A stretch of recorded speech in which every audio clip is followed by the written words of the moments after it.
Welcome to Marantz Rantz, no advice on finance. Spin the wheel and take a chance. Get an NFT and a little education. The system got undertow, that knowledge is flotation. You wanna learn? Well, you came to right place. You're pumping AMC, might get slapped in the face. Get your due diligence, know who the villain is. Don't be a sheep when the shepherd's carnivorous. So come learn, laugh, and maybe you win big. And listen up, y'all, the wheel is not rigged. Everybody get a chance in the live chat. Kyoto spin wheel, you win just like that. Retail fight back and this retail winning. Y'all just wait, man, this is just the beginning. All fellow simians, GME group singing the truth. We just chillin', infinity pool swimming. So welcome to Marantz Rantz. A lot of knowledge but no advice on finance. Don't even need pants, you can tune in naked like Henny the Mayo Man. Internet's most hated. Don't wanna lose your money, then it's time for you to listen. If you're ignorant, invest in AMC, a superstition. The stream about ready, they told us to don't dance. I do what I want. Welcome to Marantz Rantz. Welcome to Marantz Rantz. Welcome to Marantz Rantz. Welcome to Marantz Rantz. Welcome to Marantz Rantz. Welcome to Marantz Rantz. Welcome to Marantz Rantz. All right, guys, welcome back. Welcome back to Marantz Rantz. Plenty of good information, a little bit of motivation, a whole lot of truth, no financial advice. Shout out to all of you on a Sunday hanging out with me, and I appreciate it, guys. To the fam out there, you guys know who you are. Linda Real, Mike, everyone around, Scott, Manuel, ADJ Core, Funny Spider, Willie Bobo. I said Abe already. Wendy, Derek, everyone you can think of, they're out there, guys. I just want to say thank you so much for always sticking with me. And of course, we're going to present you with some facts. First things first, guys, I told you so. And that's pretty much on everything that we look up. And it's been this way for at least 2.5 years. And finally, the crew is coming around and they're seeing exactly what happened with AMC and that investment. But tonight, we're going to do things a little different. One, before I even dive into it, yes, this is a Connecting the Dots video. It is part 31, but I'm going to do it in front of you. I'm going to also give you a breakdown of every single stock and what's happening for the ones that we pay attention to. There's about 20 right now on the chart, but we pay attention to 4 in particular. And we're talking about every single filing, every movement they do, because they are manipulating the masses. And what we do is bring awareness to it. So that being said, guys, I just want to say thank you again, and we'll get it rolling. So let's step up with the first stock first. Oh, I forgot this part. Owning the float. Mike, my man. Hey, fantasy football, it's very easy to win, okay? I draft all Dallas Cowboys. Just know that. Past and present. So that means if they're at another team, I still draft them. So tight end, Dallas start. What's his name? I can't even think of our old tight end because once they leave the team, I don't think of their name anymore. But whoever the old Dallas tight end was, he's going to be the primary target over there at the Houston Texans. Just remember that part. But don't worry, I win all my leagues. No, I don't. But it's okay. I draft with my heart. And also, hey, I invest with my heart. Maybe I'm guilty. All right, guys. Check out the chart. Check out what we're going to talk about right here. So, yes, if you read the scrolling up top, that's fine. It's going to tell you that the S&P 500 is going for their 4th week of gains. That starts out tomorrow. A lot of people are excited for the next week. This next week is going to tell us everything we need to know about those so-called meme stocks and then versus what we are. And you know what we are. We're GameStop. Well, I am at least. I don't know what you're buying, but that's what I'm buying. And I'm telling you right now, plenty of good information. We know that part. A little bit of motivation every damn day. A whole lot of truth and no financial advice. And why do I say that? I'm going to explain something to you guys the best way I can. I was in the zone yesterday. And when I tell you I'm in the zone, I'm sitting here, and it's not that I'm just thinking of how can I, put a little bit of doubt into people's heads. It has nothing to do with that. I look for things that are factual, that I can put out in front of you. And I'm going to do this really quick. For whatever reason, I have my camera off, and I apologize. But what I'm going to tell you is this, guys. I have so many people writing me and telling me, and before we even look at the start, I'm going to do this. I really want you guys to focus and pay attention here. I have so many people writing and asking the same thing. I have seen Donahue post about the video that I put up this weekend. I've seen, obviously, We Own the Float, Owning the Float, and that's Mike. I've seen Frankie Mohammed do a video about it. I've seen the Marine, AMC the Marine, do a video about it. And I'm missing one more. I can't remember who else right now. I'm sure you guys will tell me. But there are people out there that are making videos about the video, right? So then everyone right away tells the whole crowd, well, all you grifters out there are just grifting off the information that Marantz put out. I'm just like, guys, I don't care how you guys look at it. You need to see the video. You need to hear it. It's called the setup. And then there's also the setup part 2. And when you combine that together, it kind of gives you a good idea of who Adam Aaron is. But there's so much more. So much more is going to be coming because that's just the beginning stages of the manipulation on you. Now, here's the problem with YouTube, and here's the problem with people with their little Twitter fingers. The first comment that they're going to make to Mike, for example, is going to be like, what do you care you sold? That's not the whole point. You see, should the individuals that it affects directly be the only ones involved or to actually get the info from it? No. I think the whole world needs to know so they know what to avoid. But then the next comment comes out and it says, Marantz, what is the solution? Sure, you're shining light on what was being done and how we were manipulated, but if you don't have a solution, what's the point? Let me tell you something. You're looking for answers and you're looking for a way out. And there is no way out. This is a catch-22, and I told you that in the beginning. This is a double-edged sword. This is a two-sided nickel. You can't win. You will lose. So for the guys out there saying, ha, you got me, you think I'm going to sell for a loss. No, I don't think you're going to sell for a loss, but you are going to lose. So whether you sell or not, you are going to lose. But here's the truth. You want to know what the outcome is and what you learn from it? People learn from making mistakes. People learn from getting through grief together. There's counseling for it. Call this your counseling session right now. This is your therapy group. And I'm telling you right now, the divorce you're going to have to make with that stock, with that person, with that investment, it's going to cost you. But people survive. And as I've said it before on this channel, I'll say it again. You have all survived 100% of your worst days. And this is one of them. Guys, find the brotherhood, the camaraderie of what the community is. You want to talk about retail investors? I'm one. I'm such a bull for retail that I'm so bullish that it comes off as being arrogant and or authoritative, or he's very assertive and he's a bully. No, I'm not a bully. I'm trying to shake the shit out of you. I'm trying to wake you up and say, look at this. You're being robbed here. I got to hear from let's go down the list. AMC Bigums, have I seen a video from you about anything productive since phase 6? Nothing. And guess what? Nothing's happened to the stock. And when you said it would happen, you're completely wrong, but no one will hold you accountable because you don't have it. Marcel, Butcher of Wall Street, the same guy who pushed out BBBYQ to the whole world, what happened there? Delisted, off the NASDAQ. It's okay if it's on the OTC. I'm not buying it right now. Maybe I will a little later. What the hell? I could talk about Bed Bath & Beyond forever, he says. And then he decides to say nothing about it. No videos, no action, nothing to alert the people, but he wants to tell you AMC is a great company and a great investment. And Adam Aaron's just the truth. Don't forget to subscribe and watch Phil For Real and whoever at Pantheon. The same crews are doing the same things. You can't try to change your colors. I will call you out. I will hold you accountable to it.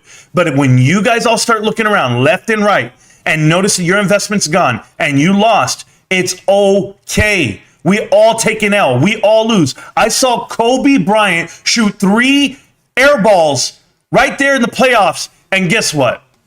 Guy comes out to be one of the greatest basketball players of all time right after that. Because you learn from your mistakes and you're young enough to do it. I don't care if you spent your whole life developing wealth and you put it all in, you put your inheritance in, you lost $300,000, you lost $100,000, you lost $5,000. I don't care what the dollar amount is. Take the L, walk it off, and figure it out. Now, everyone, well, Marantz is just telling us to sell. I'm not telling you to do shit. You do whatever the hell you have to do for you and your family. If you can afford to write that out, go write it out. I can't afford to write it out. You see GameStop? GameStop has been down over 50% from my cost average. When it was down to $16 a share, I was down 50% of my money. And you know what I did? I did nothing but buy more. Because I believe in the due diligence that we have done tenfold, that I have done, that I have read my personal self. I understand it more than most, yes. But guess what I did? I built my own platform. I came out here and I found some people that actually think the right way, the correct way. When you make an investment, caution, slow down. Are you kidding? I've got a guy live right now named Michael that's a co-host to the PP Show. And Michael's out there pushing out this information about GameStop and Teddy. And he doesn't even know one thing about GameStop. Not one thing. And they ask him, do you own GameStop shares? No, I couldn't afford it. Oh, but he wants to brag that he bought 20,000 shares of Bed Bath & Beyond last week. What the? You can't afford it, but you can buy that? Oh, I have call contracts on AMC, and they ran on Monday on the news that happened. You know, after the judge suspended the decision. We know Judge Zern is going to come out and do what exactly for retail? You think that she's in it for retail?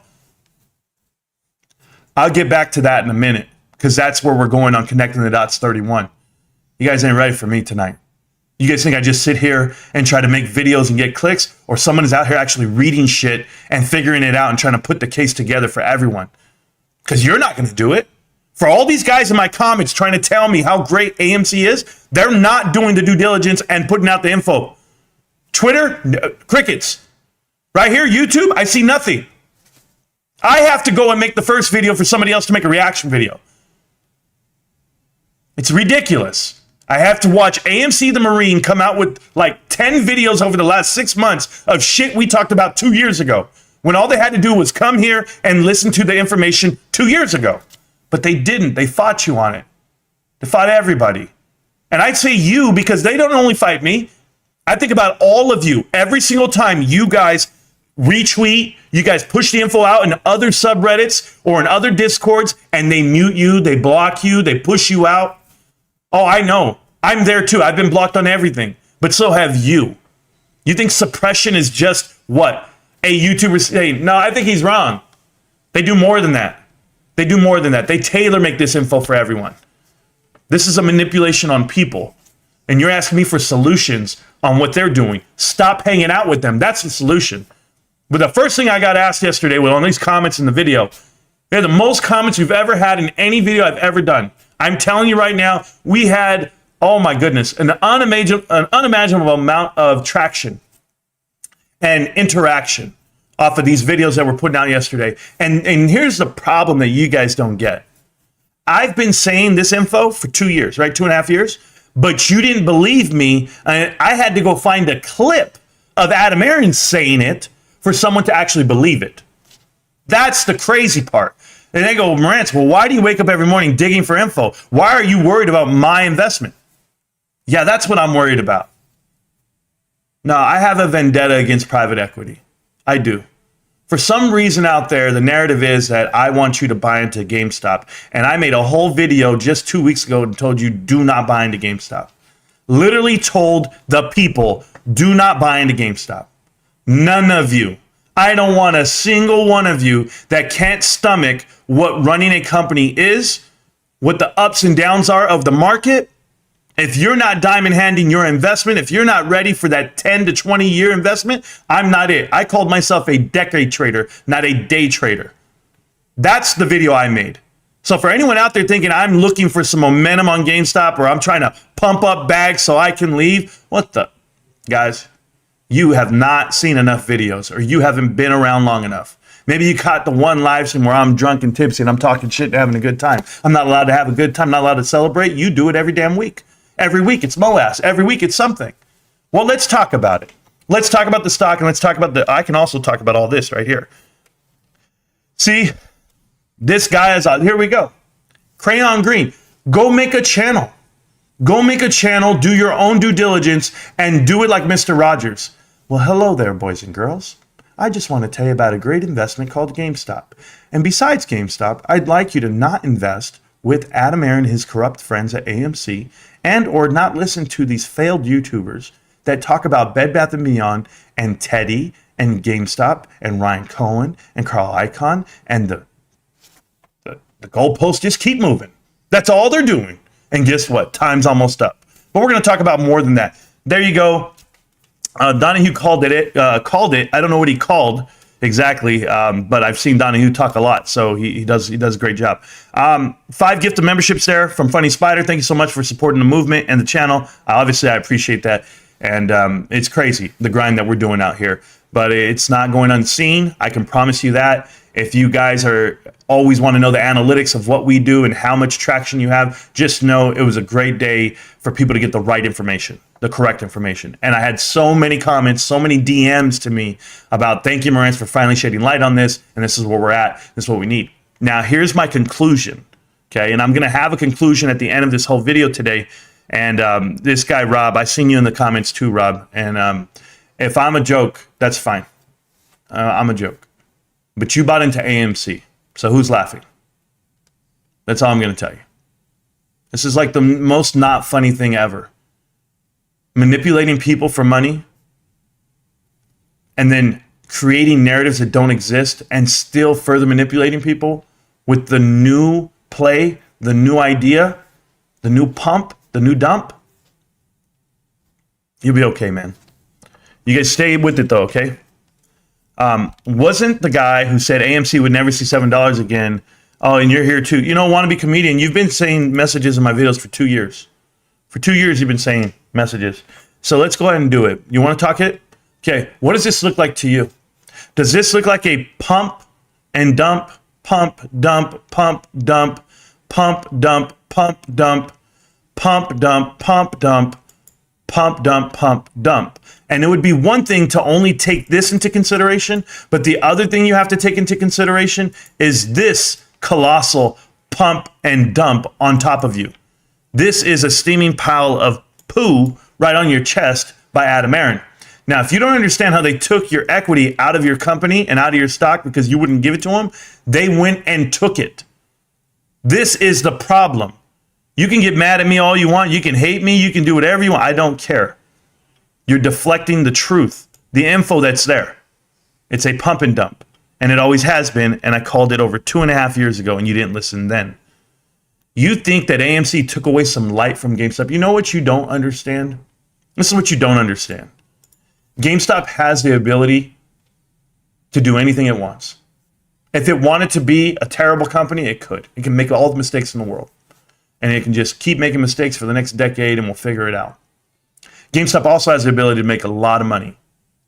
They have a business model that works, and they have new things that are lining up even now. You see Player, I'm just going to give you this example, a gaming engine called Player. Maybe you haven't heard of it. Playr. Player's coming out. And when Player comes out, it's going to launch, I believe, 50 games, launch day games. And I don't care what game it is. If a game catches on, just one Clash of Clans, one Temple Run, one Bubble, one any handheld game on a game engine that you can download. I don't care if it's on the PC or on your phone or however they adopt it. You're going to wish you never met me. You're going to come looking for us, and I'll tell you why. Because it's not about product at that point. Do you get it yet? So you want to make money? I don't need to sell a product. I don't need to buy a product and sell it and deliver it, final delivery to your doorstep. No. You're going to have it in your hand at every second of the day. You wait and see what the value is for GameStop. It's infinite. You're still dreaming small. You're still thinking short squeeze. You're still thinking AMC and synthetics and failed to delivers and short percentages. You're still thinking market manipulation, but you're not thinking about what the actual business is going to be. You haven't dreamed this big. Have you ever dreamt that big before? You're wrong. And you're going to be wrong. And I'll still be here. I'll still be here for you. I won't take it personal, but you should. You should take it very personal. Let me close out something, then I'll get back to the chat and get back to you. Marantz, great DD about the 2019 call. You mentioned during the FUD Daddy Space call that you hadn't lost money in the stock market. Your GME cost average is around $30. Can you explain? Absolutely. I haven't sold, so how could I lose? I don't sell. I buy. And if they keep up this charade, by the time this year ends, I'll be well in the 20s. And I'm talking about well in the 20s. Depends on what brokerage you look at, but yeah, I'm around 30, 31 total dollars on all the brokerages across. But you can't. But yeah, thank you so much, Rob. I appreciate the views, and thank you. I just love it. Adam Aron gives reach arounds to Bigum's, Blunt's, Cowboy Clown, yeah, and Fake for Real. Yeah, and Pantheon. I don't know physically what he's doing with them. I just know that he's manipulated enough people to use those platforms to push his agenda. You know, all you have to do is like a tweet, retweet something, and or give them airtime. You know, taking a question from a YouTuber and then letting them announce it and promote it right there on a annual shareholders meeting call. That was big time for Bigums, and for Boss Blunts. But here's the truth about Boss Blunts and Bigums. Okay, if you guys do not know this, please do your homework, and I'll even tell you Tony De Niro as well. They don't have real growth to their YouTube channels. They bought where their position is. And so now they're exchanging their bought and paid for subscribers for new ones. And how do you know that? The growth of their channel. That's it. When I started YouTube, I started out with 1 subscriber. 1. And I have not seen AMC Bigums have more than 100 subscribers in the last year and a half. I'm talking about increase. He's still at the same number. AMC Bigums, same thing. So AMC Bigums and Boss Blunts have the same amount of subscribers that they had a year ago today. And you can go look on Social Blade, and it's going to be minimal growth whatsoever. And like, there's nothing there. And it's because they're not that. They're manipulating people. Like your boss Blunt's guy is going to have a lit market, and he's expecting people to invest money with him. He announced it yesterday, or a couple of days ago on his live or on his video, his live stream.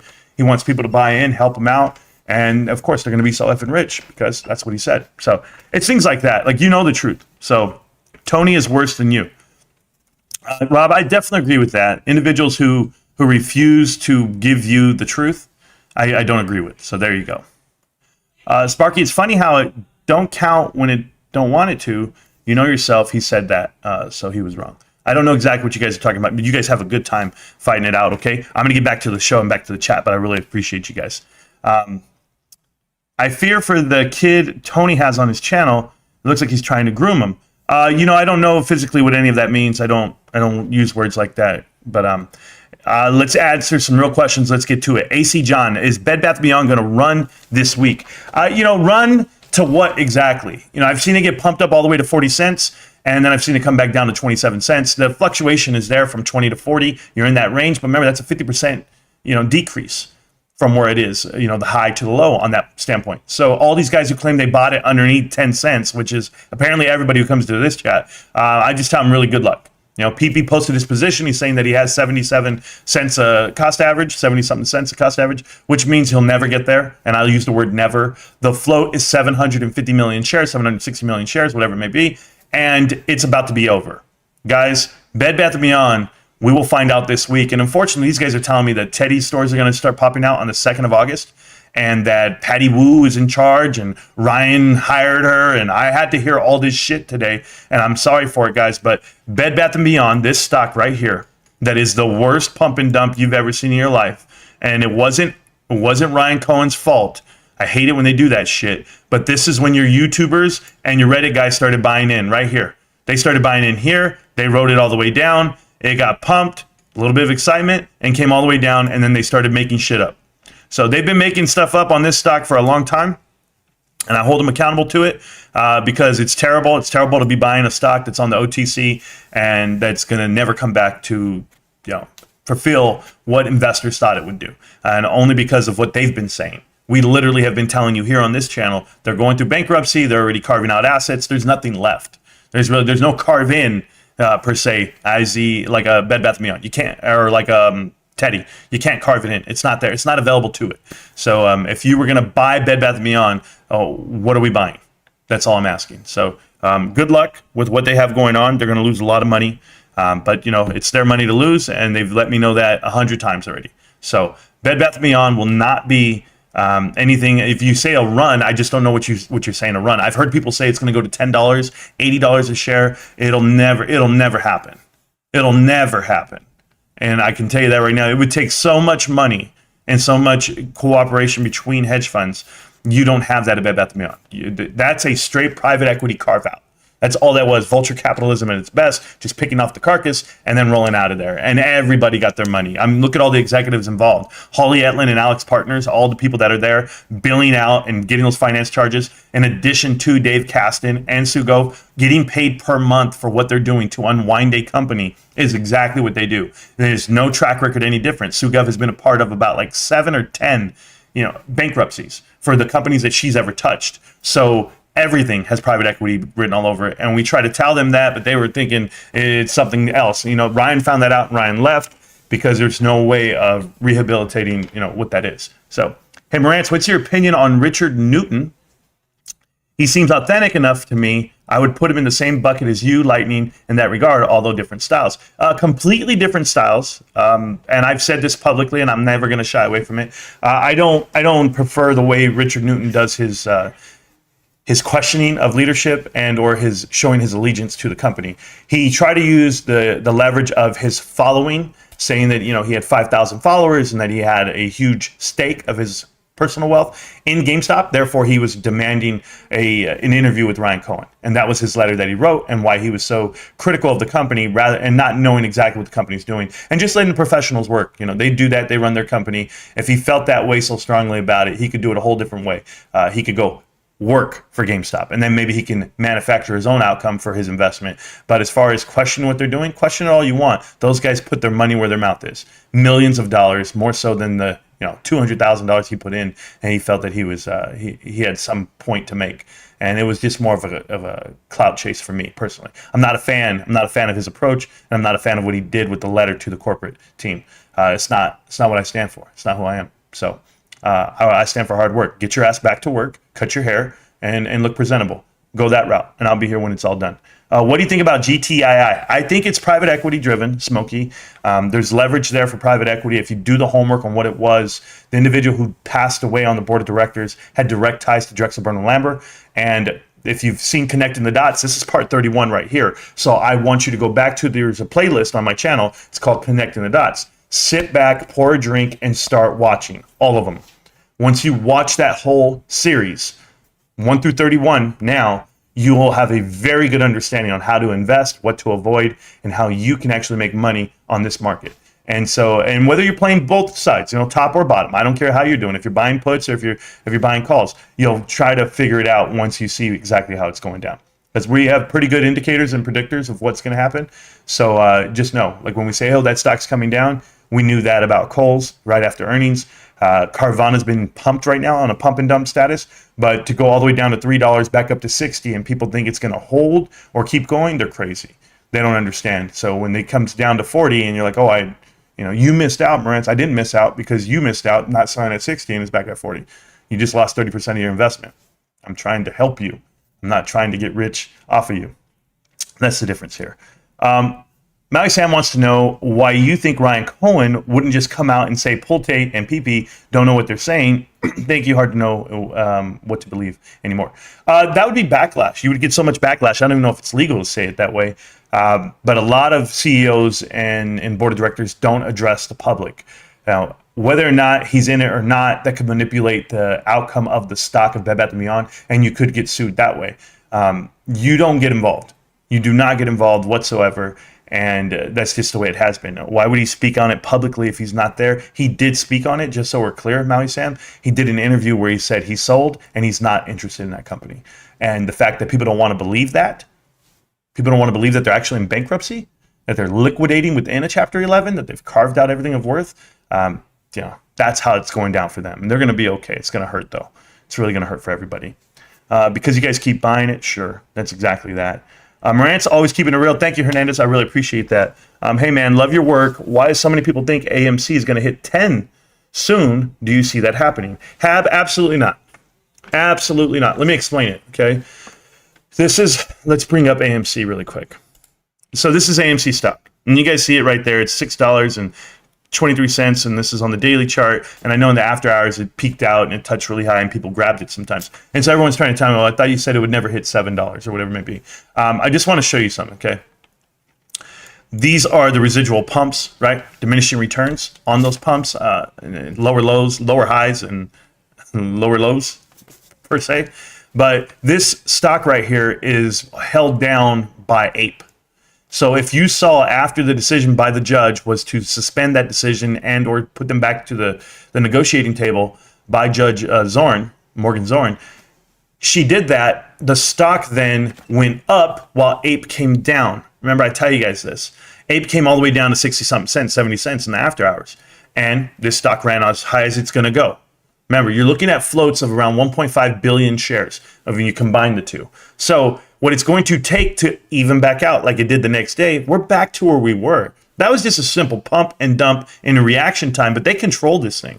These algos get controlled, period. And why? Because it will dump. It will dump APE to pick up AMC. But at the same token, when the conversion comes out and they say, okay, we're good to go, we agreed upon this, you're going to see AMC come down and APE go up. And they're going to find their equilibrium. They're going to get in there. It's like a 2-to-3 ratio. But any way you factor it in, it's going to be about $2.70, $2.60, that range after conversion, and then 10 to 1 reverse stock split. So you're going to look around a $25 stock, $26 stock, and then they'll kill that stock. They're going to short that shit out of that one.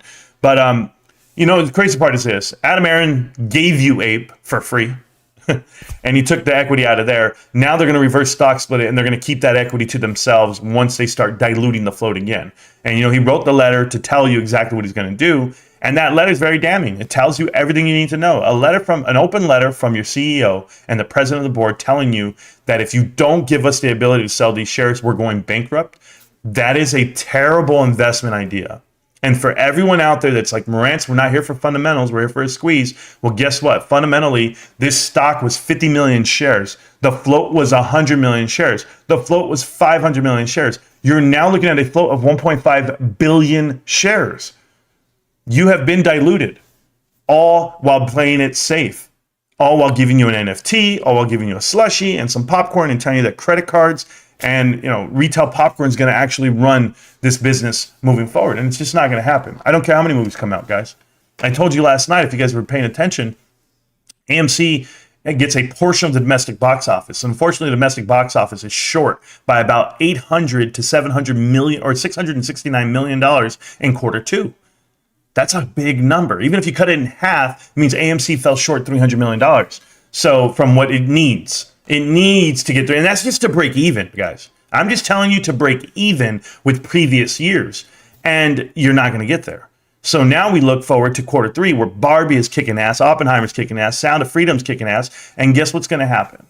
He's still going to tell you he needs to sell shares. So if you made a profit, if AMC made a profit quarter two, which I don't think they did, but if they made a profit, does he need to sell shares then? Like, does anybody really understand this? That even if they made a profit, let's just say they made $100 million, he still has to dilute the float, your equity, and still rob everyone of their money. Like he has no choice, because they owe $3.3 billion. That's coming up in 2 years. Those payments have to come. And right now, the covenant is that they have to have $100 million cash in the bank, and the cash burn's pretty significant right now. So they're going to have to borrow out everything they can, max out all their credit cards, and they're still going to be able to just hold over that $100 million threshold. Well, guess what happens in March of 2024?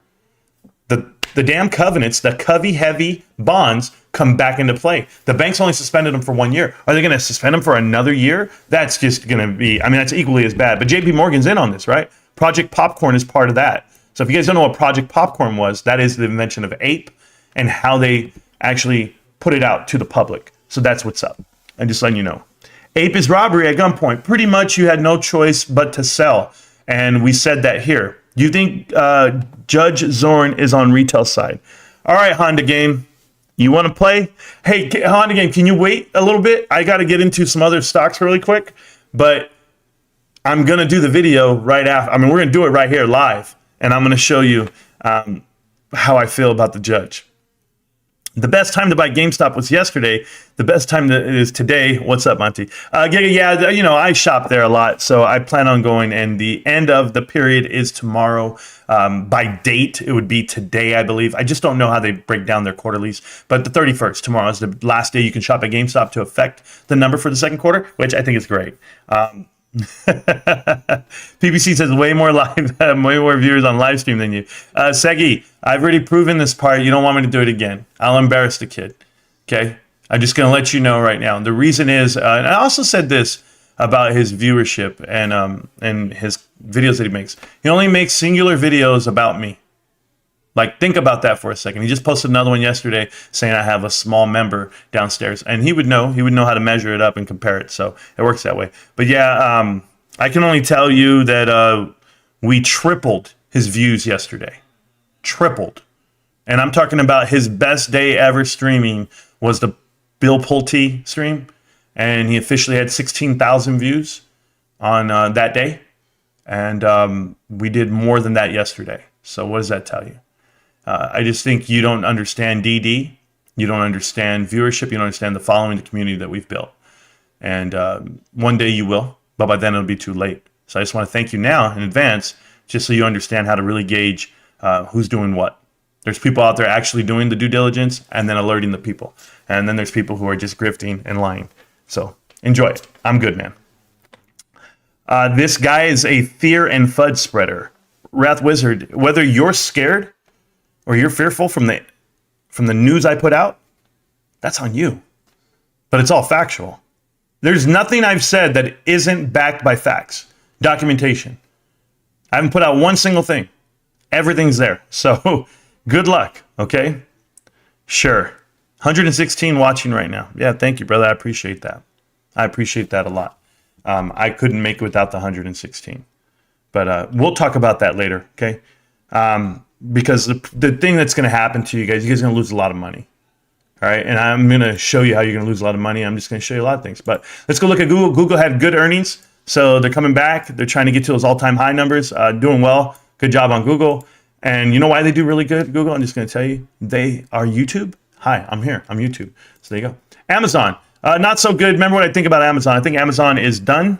I think their demise is coming over time. They will be overtaken. They will be beat by companies like GameStop. They're getting killed in the categories that they're not good at. And their leadership team has come and gone, so they don't know really what they're doing. AMC is a terrible investment. I'm scared for everyone who's in it. The solution would be learn from your mistakes and do better. That's what I would tell you. Okay. Apple, killing it. There's nobody who can touch this thing. Apple is absolutely murdering it. I have them going over $200 very soon. I was looking at it at 120. I bought it at 125 back in March and February of 2021. I remember it was like in this time frame over here, or maybe it was over here. Maybe it was later. Maybe it was May. But I knew it was down at those levels back then when GameStop was, kicking ass. But no, it was like 128 when I remember it was it down here? Man.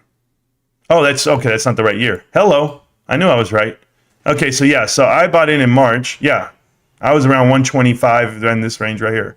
And that's when I was buying in. But obviously, I wanted it to run and do great. And I got out for GameStop, sold it. I'm not mad about it. I love it. I think GameStop has a better return than buying Apple at the peak. And it can run a little bit more, but it's still not what GameStop is, if people understand what GameStop is. Bed Bath & Beyond, terrible stock to own. It's going to have a conclusion very soon. And when the plan does not get ratified and no one objects, unfortunately, it's not going to look good for you guys, the ones involved. And this is Carvana. I called this out a long time ago. I told you they will eventually go bankrupt. They will announce it coming up within the next year or two. I don't know how they can survive. Every quarter, they lose $200, $100 million easy. They've never made a profit other than one quarter in their whole history of being a company, and that was during the pandemic. But right here, Carvana is terrible. Over $6 billion in debt. Apollo owns 90% of their debt. So let that sink in. Costco, undefeated. Yes, I lick the floors. Yes, I love Costco. I'll buy it every damn day because it's food, medicine, and gas. Yeah, sure, fuel. This is GameStop, guys. So I want to show you something about GameStop that no one's willing to show you. So GameStop has this thing going on right now, okay? And I'm going to show it to you. Let's draw a trend line. Okay, so this right here is the true pivot of GameStop right now. So it's been able to maintain this new level to go up, okay? It's transitioning. It's like trying to turn the Titanic with the fucking rowboat paddle, right? With just one paddle. And the thing is, I shouldn't use the Titanic because it's not going to sink. This thing's amazing. So this is truly picking back up, and it's going in the upward direction. All it's going to take is one or two great things to happen for this company, i.e. show profits, come out with some type of real fundamental catalyst, and that's what this will do. This will take off. It'll be a nightmare for people to try to hang on to it because the volume alone, we actually experienced the lowest volume ever on Thursday and Wednesday, I believe. One of the days I made the video was the lowest day ever for volume traded on GameStop. Phenomenal. And I just can't get enough of this company. So this is the thing I buy religiously, and I choose to keep buying it, and I'll never stop buying it. You'll see my buy order tomorrow. Okay, I do it every day, post it in the Discord. By the way, Discord's pinned to the top of the chat. Feel free to go ahead and join our Discord. It's free, and it always will be. We'll never charge you for it. Home Depot, not a fan of Home Depot. Not the stock. I don't think that the equity's there. I showed you guys that. Their assets versus their liabilities is a break-even company. Anything can go wrong at that point. So if people think that this is worth a lot, they can go ahead and buy it. I'm not a guy who's going to buy into Home Depot. HYMC, being pumped right now, but I called this a pump and dump when it happened. This is The Pump by Adam Aaron, Eric Sprott, and Diane, Dr. Dr. Diane Garrett, and now it's all the way down from $3.10. It's all the way back down to 40 cents. It was down to 28 cents. So residual, it's the same thing like AMC stock. It's just pump and dump, pump and dump, pump and dump. It has the same characteristics. It is that same type of company where nothing's really happening here. This is actually a bigger fake company than MULN Automotive. They don't drill. They don't do any of that, anything. Everything's third party. They have no employees. They ceased mining operations over a year ago. It is not a great investment. No one knows the truth, but the ones that we actually tell here. The Qs are undefeated, looking great. It's rebounding, but you guys know that way that works. Meta platforms, kicking ass, coming back, guys. Been doing great on Meta, but I heard some bad news this week. We'll see if it affects the stock price. It said that they were holding back information on the administration on purpose, but we'll see how that all works out. Microsoft is still great, one of the best companies to ever exist on the whole damn planet. So yeah, you can buy it at any level. I believe my brother bought in at 238 2 years ago. I mean, we can always buy in. Why not? But I buy Costco. I'm a little different. MULN Automotive has a decision coming out. I want to talk about this and give it what it needs, okay? So MULN Automotive is here. It's a terrible company to own. It's if you've not seen Connecting the Dots part like 20 and Connecting the Dots part 26, I forget which ones they are. I've talked about this in detail. This is not something that I would own. I actually came out with a really good video somewhere in this range, and then of course it got pumped all the way up off of a Mitchery interview and some nonsense, and then they dumped it right back down. But this is where, you know, all the shills come out and they come attack you whenever you make a video that I made 2 months ago when it was at $1.20. I made the video back here, beginning of May, and I said, this is a terrible company to own. Please, guys, run. And when I made that video, everyone said I was crazy, whatever it may be, because it's a great investment to the next Tesla. And just remember, and I want to tell you guys this before I don't read the chat, I should read the chat. I want you to understand something about whenever you hear a company is the next this, right? Like when they say, MULN Automotive is the next Tesla. Here's the problem with that. The expectations of being the next Tesla, that's one thing, but it's going to be evaluated that way on Wall Street, i.e. people are going to buy in with the idea that that is the next Tesla. So when they don't make it, when they fail on projections from quarter to quarter to quarter, it's going to be violent moves because Wall Street's going to hold you accountable for making that. Whenever the comparison is you're the next this or that, your movements are violent. You got to get the hell out. I mean, I'm not going to tell you what to do. I'm just telling you, me personally. I invest in companies that are sleepers, companies that no one wants to talk about, companies that write them off and they say they're terrible. Okay, but they have great balance sheet. They have great leadership. They have good fundamentals, and they got me, right? I mean, that's how I feel about GameStop. I haven't found a lot of buying opportunities on this market within the last 2 years that I like, that I want to buy, that I respect the people in it. I've been looking at certain things. Like, I really respect Best Buy right now. I looked at the balance sheet. I understood it. I said, wow, Best Buy's in really good shape for being what it is. And they're innovative. They really are. Trust me. I know because I have the inside partnership there. My daughter works there, whatever. She's great. But I'm just telling you, I like Best Buy. And why? Their equity position. They actually have a $15 a share equity position compared to other companies. They're doing really well from what I saw. So is it something I want to buy? I don't know. I don't know because I'm still where I'm at. You know, like I said, I don't sell my winners to go buy losers. And not that that's a loser, but taking money out of GameStop for me is ridiculous. Now, all these guys who say they don't have money to buy the things that they want to buy, yeah, you do. You just think that you have to do a huge buy order. You keep thinking, I got to go in, 2 Gs at a time or a G at a time. It's like, what are you talking about? Go ahead and take $10. Take $10 and put it in. But now do that every week for a year. You're going to have $520 worth. You might even have 1 share, 2 shares of like a Costco stock, whatever it may be. But I'm just saying you got to start somewhere. And for the guys who only have $10, but to have an extra $1,000 after it runs, to have an extra, $1,500, an extra $750, it's going to matter. But now that's on a small scale. Now think about a bigger scale. I think about how much money I put away in the market every day. And I say, okay, I'm doing my math and I'm trying to figure it out. Like I told my wife today, I said, babe, should I increase how much I put in on 401k? Should I increase? Because right now it's the time to increase when the market's low as can be on certain things. And she's like, oh, I don't know what you should do. You know better than me. I was like, I do know. But, putting away $1,000 a month on the market is going to help you today versus next year and versus the next 20 years. I'm just letting you know, if you're going to do it that way, you'll have 120,000, you'll have $250,000 after 20 years. And then how much interest and what is that going to make for you? Well, hopefully you can get to that 500,000 point, and then maybe you can get to 2 million, 3 million, 4 million, 5 million, wherever you got to be. But I'm just letting you guys know, you got to have a plan. You got to work it slow. That's the way it goes up. AMC going up. Boogie smoking, I don't think it's even possible, but you can think it's going up all you want. What rants? Tesla was at 110 a share, and that's not buying signal. That was a huge buying signal, Model 3. I saw it. That was just earlier this year, and we're going to go through it right now. NVIDIA, monster. So my boy calls me this day right here on 24th. He goes, hey, man, earnings came out. These things were great, and it jumped up. I think I should buy it. And I was like, you can go buy it if you want. Like, I stood out of it. I didn't want to even touch it because like I said, I buy GameStop. But I could always jump into something when it's at the peak. But this is like the peak of it right now. And maybe it keeps running for the next 10 years. But it's going to have to. It's going to have to keep pace with what GameStop's about to do. I'm just telling you. That's how I feel about it. SPY is undefeated, guys. SPY is undefeated. Going to hit all-time highs really soon. All-time high would be a 480 something, I believe. Is it going to tell me it's only that? No way. 468? Is that all it was that year? I thought I hit 470 something that day. Maybe I'm crazy. I know it was last year, January, the first day of the year, but I'm just saying. I thought I hit 471. Something crazy. Maybe it did. I don't remember. They're just showing me the end of the day. Maybe if I go look into it, then yes.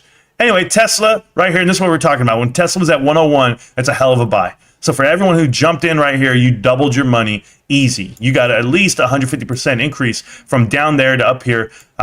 Do we think that was the bottom? I don't know. I never know what's the bottom on this damn thing. But this is something that I don't touch. Listen, guys. I buy things I know, things I use, things I love. That's me. Just like a lot of people. They'll buy Coke. They'll buy Procter & Gamble. They'll buy the things they use, touch, and feel. I'm that way. I don't own a Tesla, so I don't support it. Used to buy Ford stock, a lot of Ford stock, guys, thousands of shares of Ford, and it was at $6, and I was buying them, went all the way up to $13, and then I was like, okay, good time for me to leave, double my money, I'm out. Well, here's the thing, double my money, but Ford ended up running up to $24. It doubled again, so it's one of those things you just never know where it's going to go. But I'm okay. I don't mind. I don't ever miss whatever I didn't get. And there's Walmart. Walmart's one of the best stocks you can own, dollar for dollar. You get a lot of value. It is the #1 retail equity stock that I saw as far as how much percentage of this share is equity, 18.4%. What a phenomenal stock to buy right now. Yellow Freight is the last one on the list, guys. They're going to announce bankruptcy. I told you this well before it was announced on the news, well before everyone else talked about it. I told you they're filing for bankruptcy. It's an Apollo-run company. Apollo owns the debt. Apollo tells them what to do. It is very easy for everyone to understand when you connect the dots here. It's back up to 82 cents in the after hour. They're just pumping it to dump it. I'm telling you. I've talked to the employees. I've had them DM me. I've had plenty of people send me other videos where they're showing me exactly what's happening with the company. And I'm telling you right now, people are cashing out their vacation. People are quitting. They're not picking up loads. They're just dropping them off. This is done. It's a wrap. So I wish everybody the best of luck. But let's get into it, guys. We're going to start connecting the dots right now. Should we do that? Should we do a song before we go? Because, I got to get up. I got to stretch for a minute. All right. I'll tell you what I'll do. I'm going to start connecting the dots in a minute.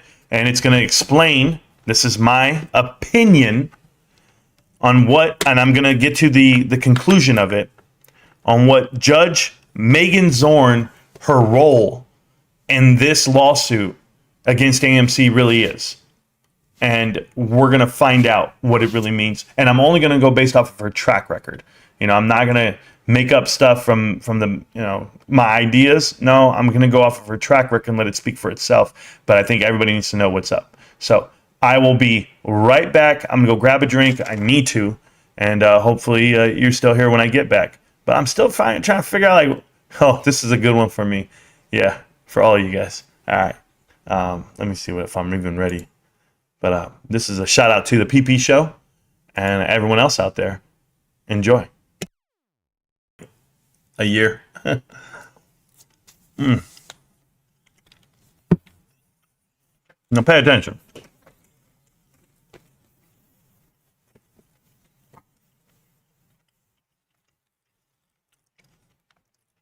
The crazy thing about AMC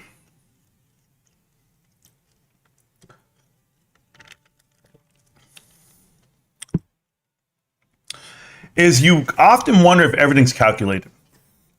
You know, I have people reading through the DD that I put out there. I say, you know, Marantz, it's going to be true, but who's this calculated? Like, how is Project Popcorn real? You know, how do you think Adam Aaron really did this? And, you know, I've been making videos about Adam Aaron for 2.5 years. And then I show them, you know, how they really set it up in my mind. Absolutely.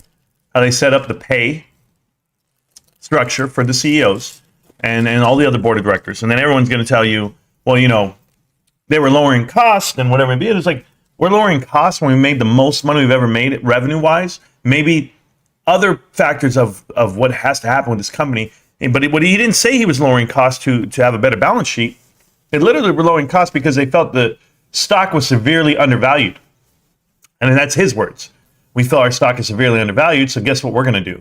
We're all going to load up on the price of what it is right now and grant ourselves some shares. And that's what they did. They granted themselves these huge bonuses knowing what the potential outcome could be. And here's why. Because private equity runs AMC, Silver Lake, Wanda, Mudrick, and then, of course, Apollo. So even Capital 72 and Citadel have been there before. So it's funny that people don't pay attention to the stock this way. But I'm going to tell you guys something. Megan Zorn. If you guys are not familiar, Morgan Zorn? I say Megan. Morgan Zorn is the counselor and chancellor is she's the judge in the case. And she went ahead and suspended the decision and said, go back to the table and come back to me. And this has prolonged the inevitable of what would happen to retail. Now, having that connection with Antera, and Antera is still selling shares today. Antera has sold shares from the minute they got them in December all the way to now. They keep selling. Every run up they sell. Every chance they get, you know, I don't know what price point they're looking at on Ape shares, but they sell them at like $2 a piece, $1.80 a piece. They sell a chunk full, couple of million. So they're going to make their money, period. But there was a case. Morgan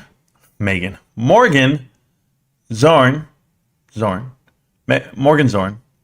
There was a case that she worked about Boeing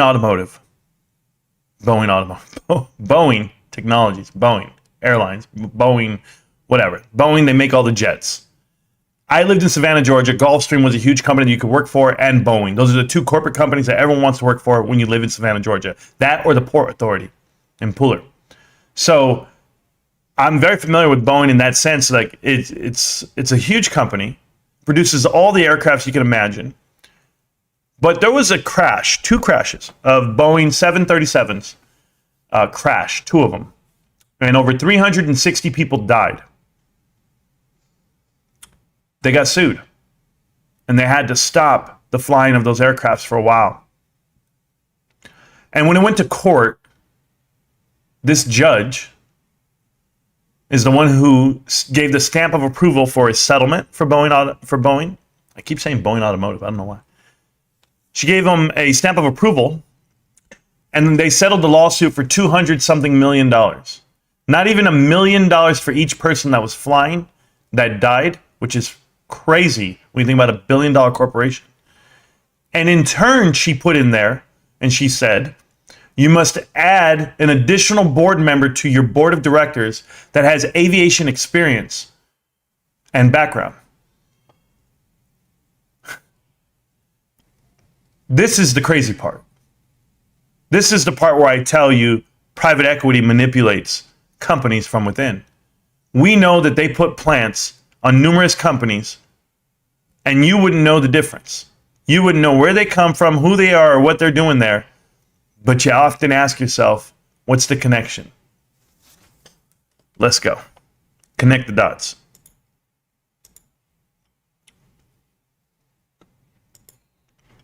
So, I'm going to turn this part off.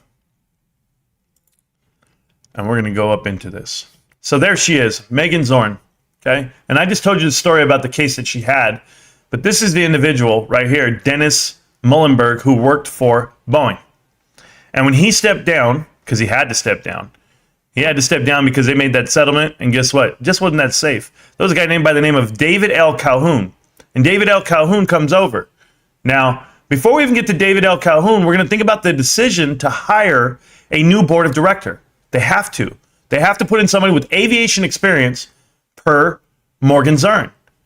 So she forces them to put somebody on the board. And guess who they get to put on their board now? A BlackRock fixed income funds individual. She is a 3-star general. You could never question her. General Harris, Lieutenant General Harris for the Air Force. And does she have any experience in the field of business? Boeing, I ask you. But you put this 3-star general there because she actually has connections to BlackRock. Yes, that same BlackRock. Now, when we go into Boeing, we look at Ronald A. Williams. If you guys don't know who Ronald A. Williams is, most people would look at this and say this is an ESG hire. I'm just telling you. But his track record is going to be with Athene, or Aetna, I apologize. And then you hear him, Warby Parker Inc., and Align Health. But when you really look at this and you think about that Warby place or anything else, I'm going to show you this real quick because I'm just one of those guys. I go look at stuff. This girl named Trudy, I don't know how Trudy did this, but Trudy was actually the executive assistant to Ronald A. Williams at RW2 Enterprises. Okay, she was his assistant for 8 years. Do you know what she did the minute she's not working for him anymore? The minute he retires, she got a job as executive assistant with Gary W. Parr at Apollo Global Management. I know, it's a straight coincidence. This is the biggest coinky-dink of your lifetime. I get that part. The only problem that you don't understand is RW2 Enterprises, which is what he was a part of, okay? They went ahead and had a deal. And their deal, and I'm just making sure I can get to it right here. Boeing, Johnson & Johnson, God, where is it? I'm going to have to go look for it now. RWM2 Enterprises. I'm trying to remember what it was when I was doing it, but now I can't at this moment in time because I'm deep into it. The point was, I'll find out what it was and I'll come back to him right now. But that's who this guy is. But we'll hang on to him for a minute. Don't let him go anywhere. I wanted to say it was because Aetna, yeah, there it is. I think Aetna worked for, this guy did a deal with Long Drugstore through Albertsons, and that was all through the parent company who now bought out Aetna, which was another CVS. There we go. So he worked, there we go. He worked for Aetna, this guy did. They merged with CVS, he left. Who is CVS? CVS has bought out so many pharmacies from Kroger and Albertsons. And who owns Kroger and Albertsons? That's Apollo Deal 2 and Cerberus Capital. So if you understand, he has private equity-driven ties. God, I was trying to remember what it was. So Sue's SA, she's the CEO and chairman. And that's Sabrina. But also Sabrina worked for ITT, which I really don't care about that part. But we'll go ahead and look at what Sabrina's done. Because if you look right here, at one point, she worked for Siemens. And of course, Siemens and Blackstone Group were together, and I believe this deal was with Apollo as well. Oh, there you go. The group included KKR, Apollo, Bain, Silver Lake Partners. So that's all Siemens AG bought Nokia, and all those were included. So if you look at her history and where was she at the whole time frame until then, that's where she was before. But hey, what do I know? I don't know if it really has the ties to it because Blackstone, Apollo, Goldman Sachs acquire this company here from Sue's. You know, the company that she's the CEO of, I'm just letting you know that happened. So the relationship's still there with that company, but that was the whole crew. And she's the CEO of that company now. But hey, it's coincidence again. John M. Richardson, he's an admiral. Does he really have ties to anything? I really don't know because BWX Technologies, when I looked them up, they were in a deal trying to buy out Westinghouse Electric Company. Now, we know Westinghouse Electric Company was eventually bought out from Apollo and Blackstone together. But yes, they were making a deal with Cerberus Capital right here. Buyout firm Cerberus Capital Management is in talks with the nuclear power plant component provider BWX Technologies. And why? Because they were submitting for the same bid. I know, it's just straight coincidence that private equity is here at Boeing, and that's who's making decisions for Boeing. And that would be Morgan Zern. Yes. I know this guy here too, General Electric. If you don't know about General Electric and who owned that company, this guy's been with the company forever as well. And that's all Apollo owned as well, General Electric. And if you don't know, it was here, General Electric to sell $1 billion of the energy investments to Apollo. And that just so happens to be while that guy's working there. And now he's over here. So he was there. He did the deal. David, what's your name? David Joyce. same thing. This young man, well, I really don't know what's the deal going on with this. I know that I've talked about Cardinal Health in the past because that's where he's at right now. It was on another Connecting the Dots because I've looked them up. But he also worked for UTC. So now he's with UTC, and so is this guy, the new CEO and chairman of Carrier Global Corporation. He's with UTC as well. So they're both there, but I've seen them have partnerships. If you guys don't know, UTC, they actually had a deal with, is it Rayon? I can't remember right now, but I'll tell you in a minute because we're going to get to it. So Workday Inc. is her. This is Doty. I think that's her last name, whatever it may be. And what is Workday Inc.? This is the one with Rayon. Hello. This is a government company, hostile takeover, and you'll see it right here. 6% is the voting rights are just between the CEO and whatever it may be, but that's Sequoia Capital. Sequoia Capital is the current CEO and in charge of that company that she works with right here. So that's Sequoia Influence on the board as well. I know people probably don't understand that one, but they will because we're going to look at Lawrence Keller. Okay, chairman of the board, ExxonMobil is where he's currently at. He was with Continental Air and Emerald Creek Group.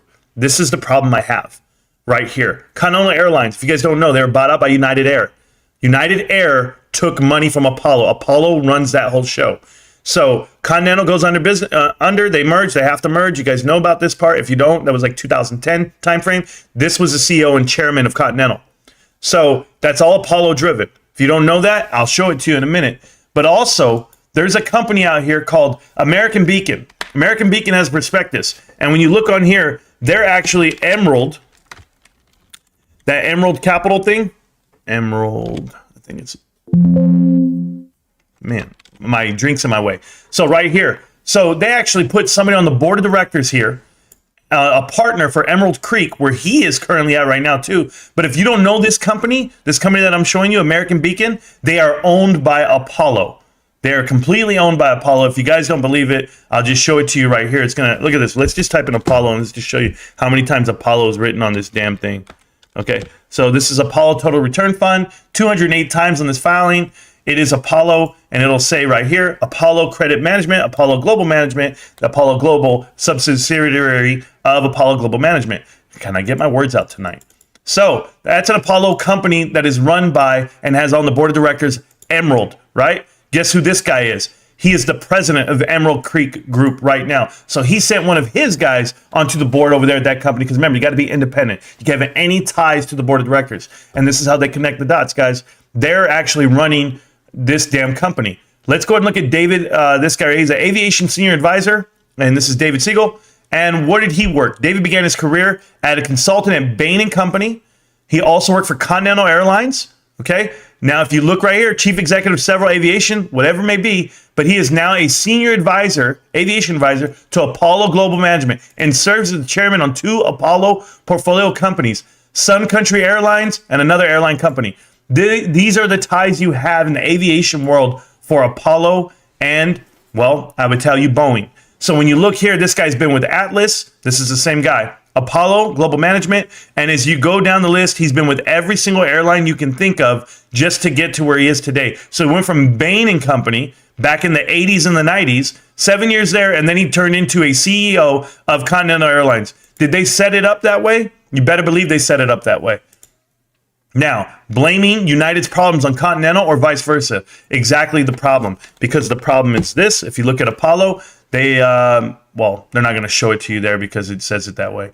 But this is what they did. United brought in both McKinsey and BCG. So if they brought in the Boston Consulting Group and McKinsey, we know that those are 2 of the big 5, for me, consulting groups of the bad guys, just so you're aware. This was the next CEO at United. And what did he do after coming over from Continental to United? He went ahead and took a backdoor deal because he was doing some nefarious things. He took a severance pay of $28.8 million. If you guys didn't know that, it was a terrible time for United. So United had to borrow some money. Remember, they're going under. They have to borrow $2 billion in a private equity loan. And who did they borrow the money from? And this is during the pandemic. Who did they borrow the money from, guys? You can say it with me one time. They borrowed it from Apollo Global Management. So if you wonder who all these guys have ties to, David Calhoun. How you doing, David? David Calhoun is the CEO and chairman of the board, or not chairman of the board. He's the CEO of Boeing. Where does he come from? Blackstone. So where was he at before that? General Electric, GE. And I already told you Apollo used to own GE. Guys, there's a reason why private equity comes into these plays. They were protected. Boeing was protected. And I know I went fast through all that right there, but I'm just doing it just enough to where I keep everyone's attention, because, you know, whenever I do connecting the dots, people, oh, what are you talking about? I'm going to tell it to you the right way right now. Apollo and private equity, period, just anyone you want to take into consideration, they get sweetheart deals from these judges. And it's all calculated at that point. So I don't know what Morgan Zorn was doing to benefit herself to force these guys to put another person on the board. But the one person that they put on the board, according to her judgment, was an insider for Blackstone and BlackRock. They're the same company if you knew the difference back in the 80s and 90s, but for BlackRock directly. So you can trick anyone you want and say, I'm putting in this person, they're so qualified, they're a 3-star general, but they still have ties to private equity, guys. And that's the problem that I have right now with the outcome that's going to happen with AMC. And we can talk about this and we can theorize on this, but you guys hear me out. When you look at what these companies are doing, AMC is asking for a conclusion to what it is. She didn't give him one. So what did Adam Aaron do? He wrote a letter to try to satisfy to the judge what he needs and why he needs it. This is how how calculated he is. Let me do an open letter. Let me submit it with the SEC like I have to, because I'm about to manipulate even more people out of money. You guys want this conclusion? You guys want the yes vote? You guys want them to actually convert shares? You're crazy. That's going to cripple your investment if you're going to hold. There is no spike. I don't know what you guys are waiting for. That spike happened after hours on a Friday, and some good Samaritans, some good-hearted people got the hell out. They knew what it was. But for all you guys hanging on, good luck to you. It's about to be painful. It really is. Love the Sunday night live streams. Thank you guys so much. I'm doing my best. Can't wait for the football games to come back. Jets are going to be interesting if you want to think that. Megan T. Zorn. She better do better. She better do better. Very good doc about Boeing on Netflix. I should watch it then, not bothered. But I'm just letting you know, it looks like they got a sweetheart deal from the judge. She co-signed on it, and all to put more leverage for private equity onto the board of Boeing. And Boeing doesn't have to go out of business for them to make their money off of that. Boeing can make, contracts and deals, but they are severely implanted in Boeing. And that's the problem I have tonight. Apollo, mountain of lies and skeletons in the closet. Absolutely. I don't think she's going to do what's right for you. That's what I'm telling you. I think they stretch it out even longer. To have AMC's earnings call, which has not come out yet, their annual shareholders meeting has not happened yet, and it should have happened already. It should be happening today. It should be happening next week. But he's drawing things out because the more pressure and the more pain you put it on. I'm going to give you an example. A 10Q can drop for AMC. And Adam Aaron can tell you, oh my God, look at this. We didn't make enough money this quarter. That's why this conversion has to happen. And he's going to ask for money. He's going to ask for shares to sell. And he's going to tell you they're so close. I'm going to tell you, I don't know if you guys ever play League of Legends. There's a champion on there called Singed. And he lets out this poisonous gas right behind him. But he's really fast. So the whole game, Singed has like this much health. And you spend the whole game chasing him. And you never catch him. And if you chase him, you're going to die. Because that poison kills you. And the psyche for the game player is, all I need is one more hit on that guy and he's done. And I think the same thing for AMC. I think people keep looking at it and say, all we need is one more period, one more great time. Great earnings, and we're going to come out successful. We're going to make it. And you keep following Adam Aaron down that path, but he's leaking out gas right behind him. He's killing people, man. Theoretically killing people, maybe even figuratively. People are drowning in this investment emotionally. The first question I ever asked owning the float, that's Mike, after he sold. I said, how was your sleep, man? He was like, oh, man, like a baby. Yeah, I know, like a baby. And that's what it has to be, because you let all this pressure off of you. Hey, even if you lost, man. I remember Ruben selling, and Ruben is one of the moderators for this channel. And when Ruben first sold his shares, I think he sold in the high 30s or low 40s of AMC shares. And it was like a question on should I do it now? I mean, it's already run up to 70. I missed out on those $30 a share, but am I going to sell right now? Like, that's what you ask yourself. And Ruben did, and he told me, he called me and he said, Marantz, I feel better. I feel better. He took his family out, I think. I think they even went to dinner. I can't remember everything. But I know that he bought the next day, and he just went crazy on the stuff he wanted to buy. Finally, he got his money out of it, and it felt good. But I've been stupid. Yeah, PM, I won't ever say that. Can I tell you the truth, man? I'm already telling you the truth a lot, but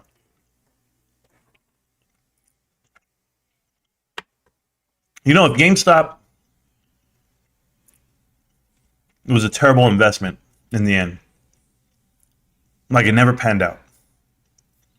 Like they failed, they tried, they failed. And I made $0 in the investment. And I come in and I lose about 50% of my investment. And if I lose like 40% of my investment, whatever it may be, I wouldn't be upset. And I wouldn't be heartbroken. And I wouldn't be like, wow, that's my life and this sucks. I'd just be like, hey, I tried. And I put my money there and I wrote it out. And that's what it was. For a lot of people out there, they can't even come to grips. I don't know if you read the comments in the videos that I get, and they go, I'm not taking a loss. I'm like, yeah, you are. Like, it's the reality, man. I've been divorced once in my life. I'm going to share something with you guys, something personal. I was divorced once in my life. And I think I've said this to people. I don't know if I ever had this conversation. I was in my 20s. And I had met a girl, and we were overseas. We were deployed, and we wanted to get the same duty station. We're in the Army. We're both from California.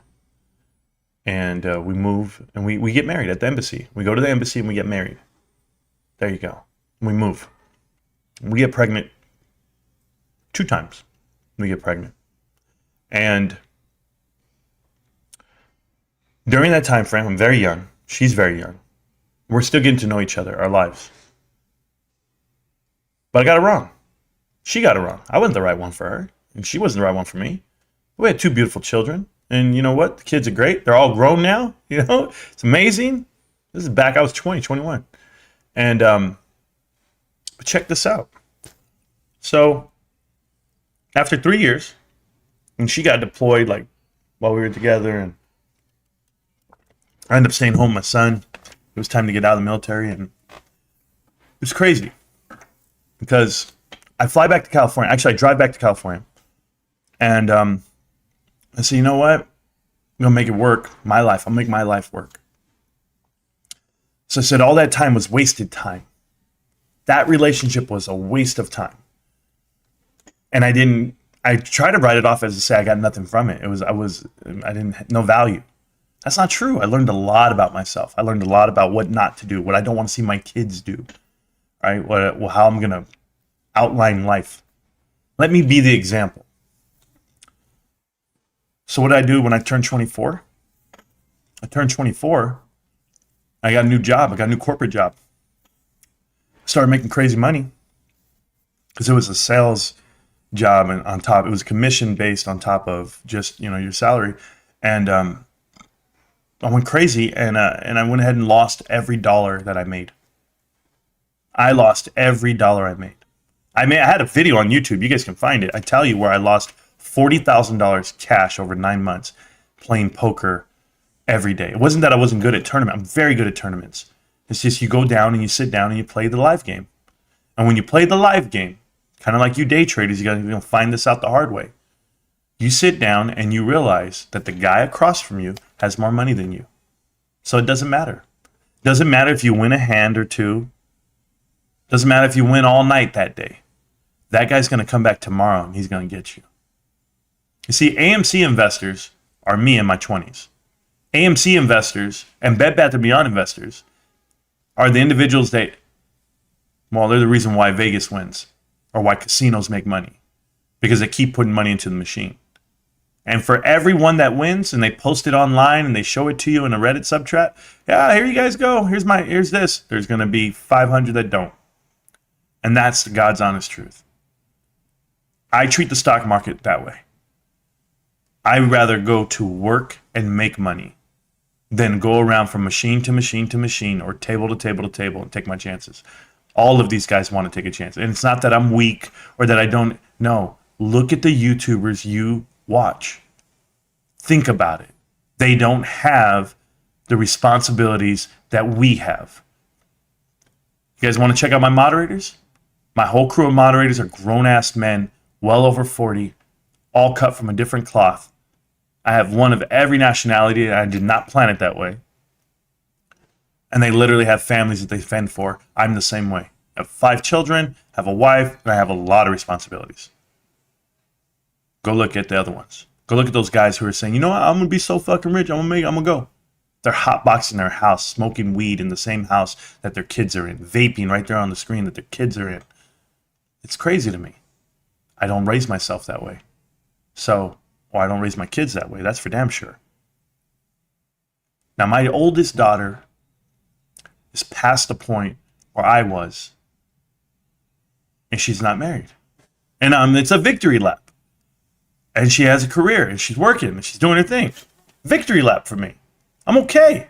Do I care about her investments and what she's going to do with her money? No. She can be okay. My son, my oldest son, Marantz Jr., you know what this kid is? Hey, Dad, I'm living off half my paycheck. Okay. That's what I want. Half your pay. You're living off half your paycheck. Yep. Going to school, working for the city, doing the best he can. My other daughter, NC. She goes to school in NC. And I say, okay. What do you want to do, babe? I still don't know. Okay. My other daughter graduated high school just a couple months ago, 2 months ago. What are you going to do, babe? I don't know yet, Dad. Oh, good. Have you ever been arrested? Nope. Okay, good.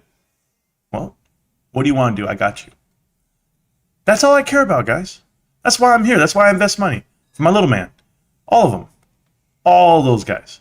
And they'll figure it out one day. They'll figure out what they want to do. But just like all you investors, you guys learn from other people's mistakes. I would hope. But you want to make your own. And that's okay. But my point was that first marriage, that was a fail, that I wanted it to be successful initially, I learned so much from that. I did. I learned how to carry on. I learned how to argue.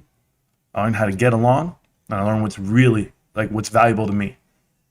And, I got a dime now. My wife now is great. What am I going to do now?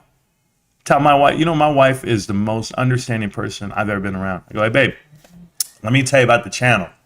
So I'll tell her about YouTube and the channel and the growth and what we're doing and the movement and how I want to do it. Talk about my brother's channel, talk about my sister's channel, talk about how people don't know. My family's trying to talk to each other, and this is how we keep into contact. We use YouTube, we don't really use Twitter, but we'll use Facebook. But we live across the country from each other. My sister's a master sergeant, retired master sergeant, 20 years in the military. My twin brother, master sergeant, 20 years in the military. We do not live on the same ends of the earth. We're all opposite of each other. My older brother, he's a veteran as well, and so everyone's apart. So we just use this medium to communicate. But it's awesome. It's awesome to see these investments flourish over time, and for people to make the money that they need to make. And I'm looking at it in real time and asking people to do their best.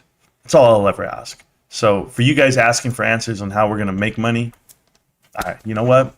I make money by investing in the companies I really study, and I study balance sheets, and I go that route. So I wish you the best of luck. I'm new to GameStop. I asked a simple question, and you gave me a lazy answer. What was your answer? Or what was your question? Why did they get rid of the CFO? Is that the question?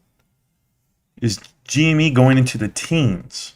I don't think that's possible as of right now, just based off of the volume and what's available to them and then what we buy. Last time we were in the teens, we bought it right back out of there. Your simple question is not really a simple question. Why did they get rid of the CFO? I don't work there, and I have a clue. I just know that I enjoy the company. I shop there, and I like the balance sheet. So I don't really know what you want to have happen. Yes, I've run businesses and have an MBA. What's your point? I don't know what your point is, Doug. Are you in GameStop? Why are you in GameStop? Did you want to come to the Discord and have a conversation? It's pinned to the top of chat. You can click on it. There's a voice chat channel. I sit in there the whole live stream. Anyone can join the channel and the chat. I'm right here. I'm connected right now. And plenty of people come in. And let's see. Right there. So I'm here, and I'll even post this right here for you guys. Right here. So you guys, if you guys want to join the chat and have a conversation, there it is, the link. Go ahead.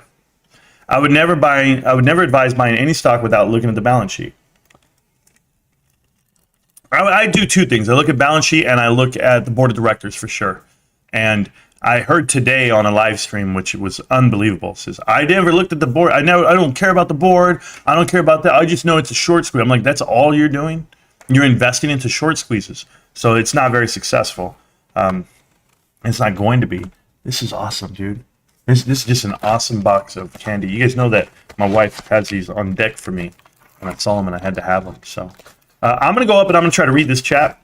I'm going to scroll through it. I'm going to see what I can do. I had a text here. That was a while ago. It's from my wife saying that she needs help. So let me do that before I go there. So Moneybag99. Moneybag99, you are the channel. You're in the chat right now. And the floor is yours. What's going on, Moneybag? You have to unmute yourself. You're muted.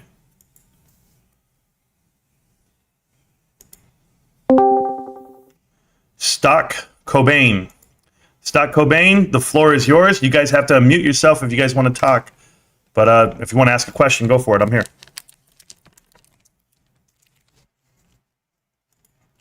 These guys are in the chat channel, but they're not saying anything. So they can clearly hear me, though. There you go.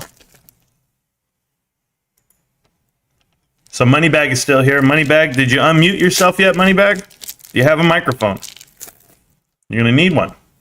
Do you have a camera? Do you want me to put you on camera, bro? I can do it that way.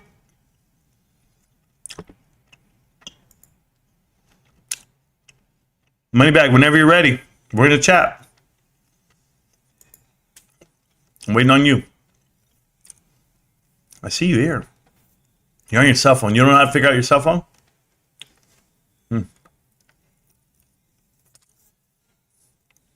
There's like a mute button at the bottom. You just got to unmute yourself. Maybe he's on the toilet and he doesn't want to be disrespectful.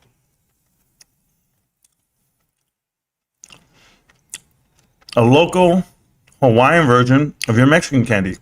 I don't know if I've ever had it. What am I chomping on, MB? Right here, puparindos.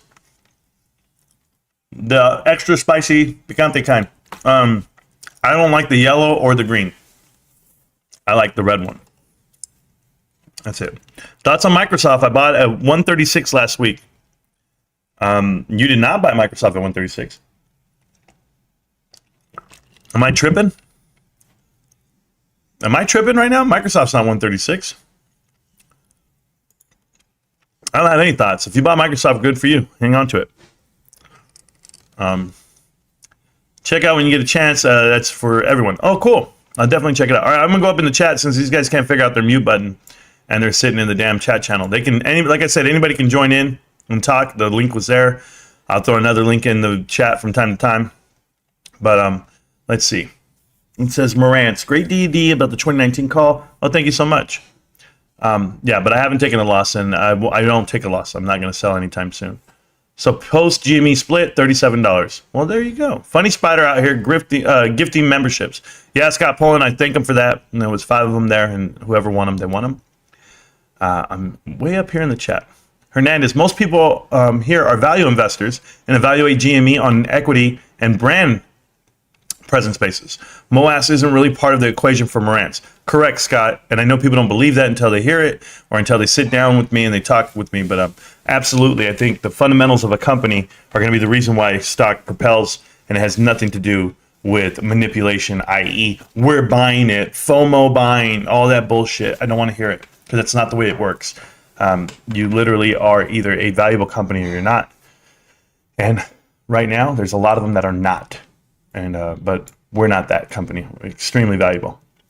A wannabe comedian you sell at $7. I don't know what they sold at. I don't know how they're going to do it, and I don't know how Bed Bath & Beyond is going to play out. But I do know this, guys. Right now, for this week coming up, you're going to have a conclusion for MULN Automotive really soon. If you guys do not know this about MULN Automotive is going to trigger their the second tranche of their restricted dollars, the dollars that they have in like a separate escrow account for any orders they might have, whatever it be.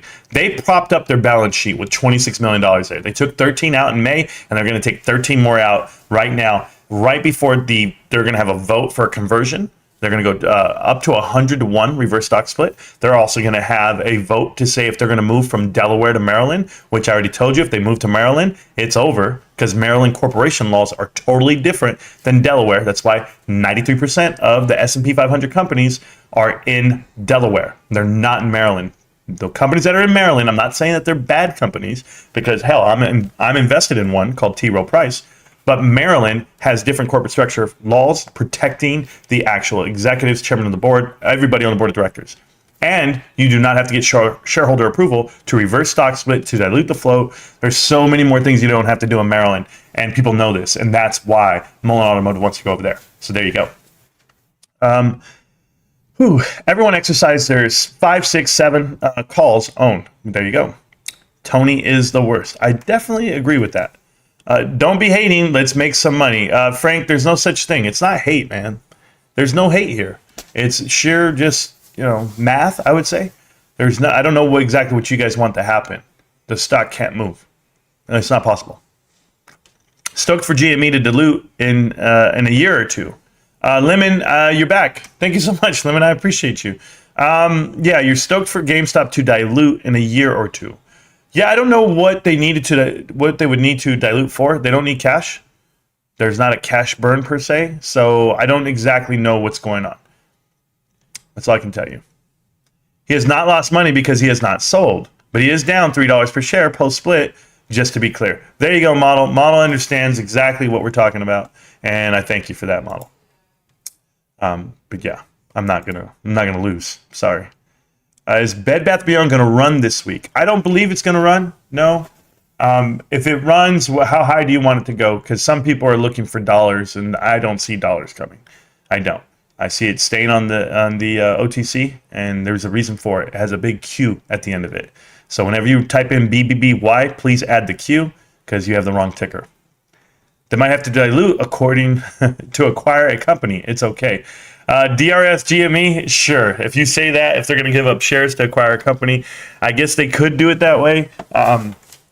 Me personally, I don't know if that's going to benefit their movement unless it was something worth buying. I always tell you guys, it's not what you buy, it's how much you pay for it. Why would they dilute GME? They have $1.2 billion in the bank. I never sold and never FOMO'd in. I'm just proving Marantz it's not perfect at predicting things. He's human like the rest of us. Yeah, I never said I wasn't. I'm not an alien. I'm not lizard people. I am human. Thank you, wannabe comedian, for establishing that. Can you pump AMC, please? No, it'll never happen, Ali. I'll never pump it. It's not a great company to own, and it's a terrible investment for a lot of people. Dilute is would. I don't even know this English here, but would impact Ryan Cohen the most. Yes, if they diluted the company, absolutely. Can't see them acquiring, though. They need to fix their existing business model first. Well, thank you for that. Maybe that's what they're trying to do, and maybe it's looking pretty good.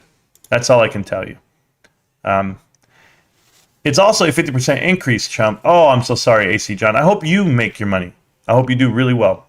Want to be saying shit about AMC not hitting $7? You must have said it did after hours only on Fridays. So what?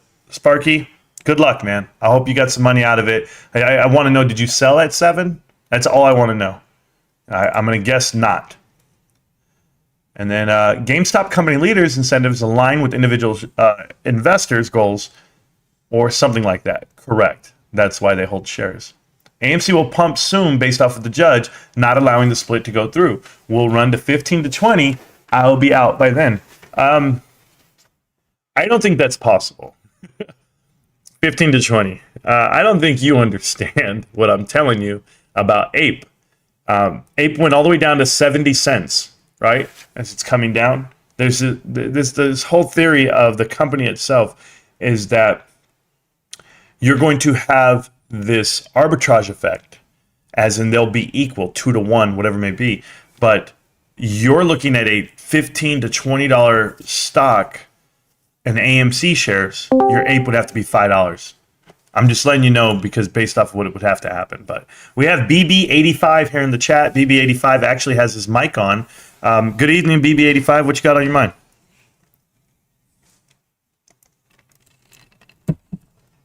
Am I tripping? My volume's on, bro. Do these guys know how this works?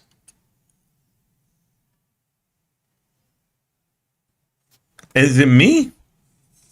Can I have someone come into the voice chat channel and speak and let me know if it's me that can't hear? I just want to know if I'm tripping.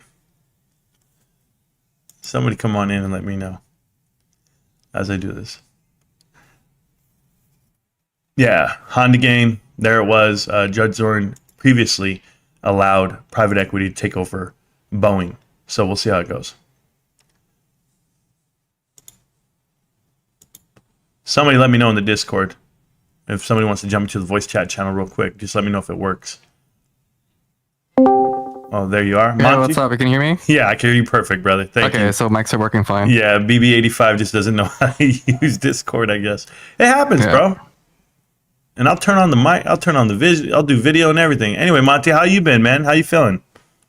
Bro, I've been just so busy. I've been a little bit lazy making videos, to be honest. So. Yeah, they tell me you make videos. Where's your channel? Yeah. Promote it, put it out. What's going on? Hey, I'll post one coming up Monday. I'm actually going to do a recording after this, actually. Okay. Hey, don't be discouraged. You just no, I am not discouraged at all. I'm just doing it because it's like more of like accountability in my mental process. I don't really care about views. It doesn't matter. It's not my way of making income. It doesn't matter if I want money. I just work, right? It's more like a diary to me in my head. That's good. That's good. Get it out. More than that. You know, my brother does multiple platforms, right? He does TikTok and YouTube, and we were talking about it today because we brainstorm a lot, like on how we address ourselves or how we approach, videos and things like that. And my biggest advice I could give anyone is just record, just put it out. It doesn't matter what you say, how you say it. You'll get better with the hours you put in. So. Yeah, of course. Like anything, like learning a language, it takes time, right? Oh, hell yeah. I wouldn't know. I don't know too many languages. But, I know enough. Yeah. But anyway, how do you feel about the DD we went over this weekend? Oh, it's good. Great. It's you're using obviously the most general metric, which is EPS, right? And then like calculating current assets and liabilities, right? Most pros use that mainly because it's easier to work with. It's very quick to do a quick dirty. But once you do more insight in looking into like the balance sheet, like what's considered a liability, what's not a liability, then that's when you're doing your real due diligence, which is what you did, right? Because I don't use aggregate sites to determine like what's their actual balance sheet. For example, Yahoo Finance will read things differently than what you actually read, right? Some things should be, in my opinion, be more of a liability. For example, I always minus out, for example, any share-based compensation. To me, that's a liability. Okay. Because the employee is not an asset to a company because they can easily leave the company, which means they're, to me, that's an expense at that point. They're an expense, so, absolutely. Yeah, exactly. So that's why I minus that in my calculations, for example, that I'm making up right now on my spreadsheet I'm working on right now, which is to see what's actually happening with GME's, like, Let's think about it in terms of like sports teams, okay? Yeah. So they'll be hey, this team has LeBron James on the team. Yeah, right. Does that make them more valuable? In terms of like, depending on what you consider is more valuable, if you're talking about in terms of the company's, the player's brand, then yes, it'd be more increased value, right? So what is the brand of Ryan Cohen worth? So his worth, I don't really like talking about like people. I like looking at more higher level, like the brand. No, I'm with like, you. What is, but I'm letting you know like why it's so special and different.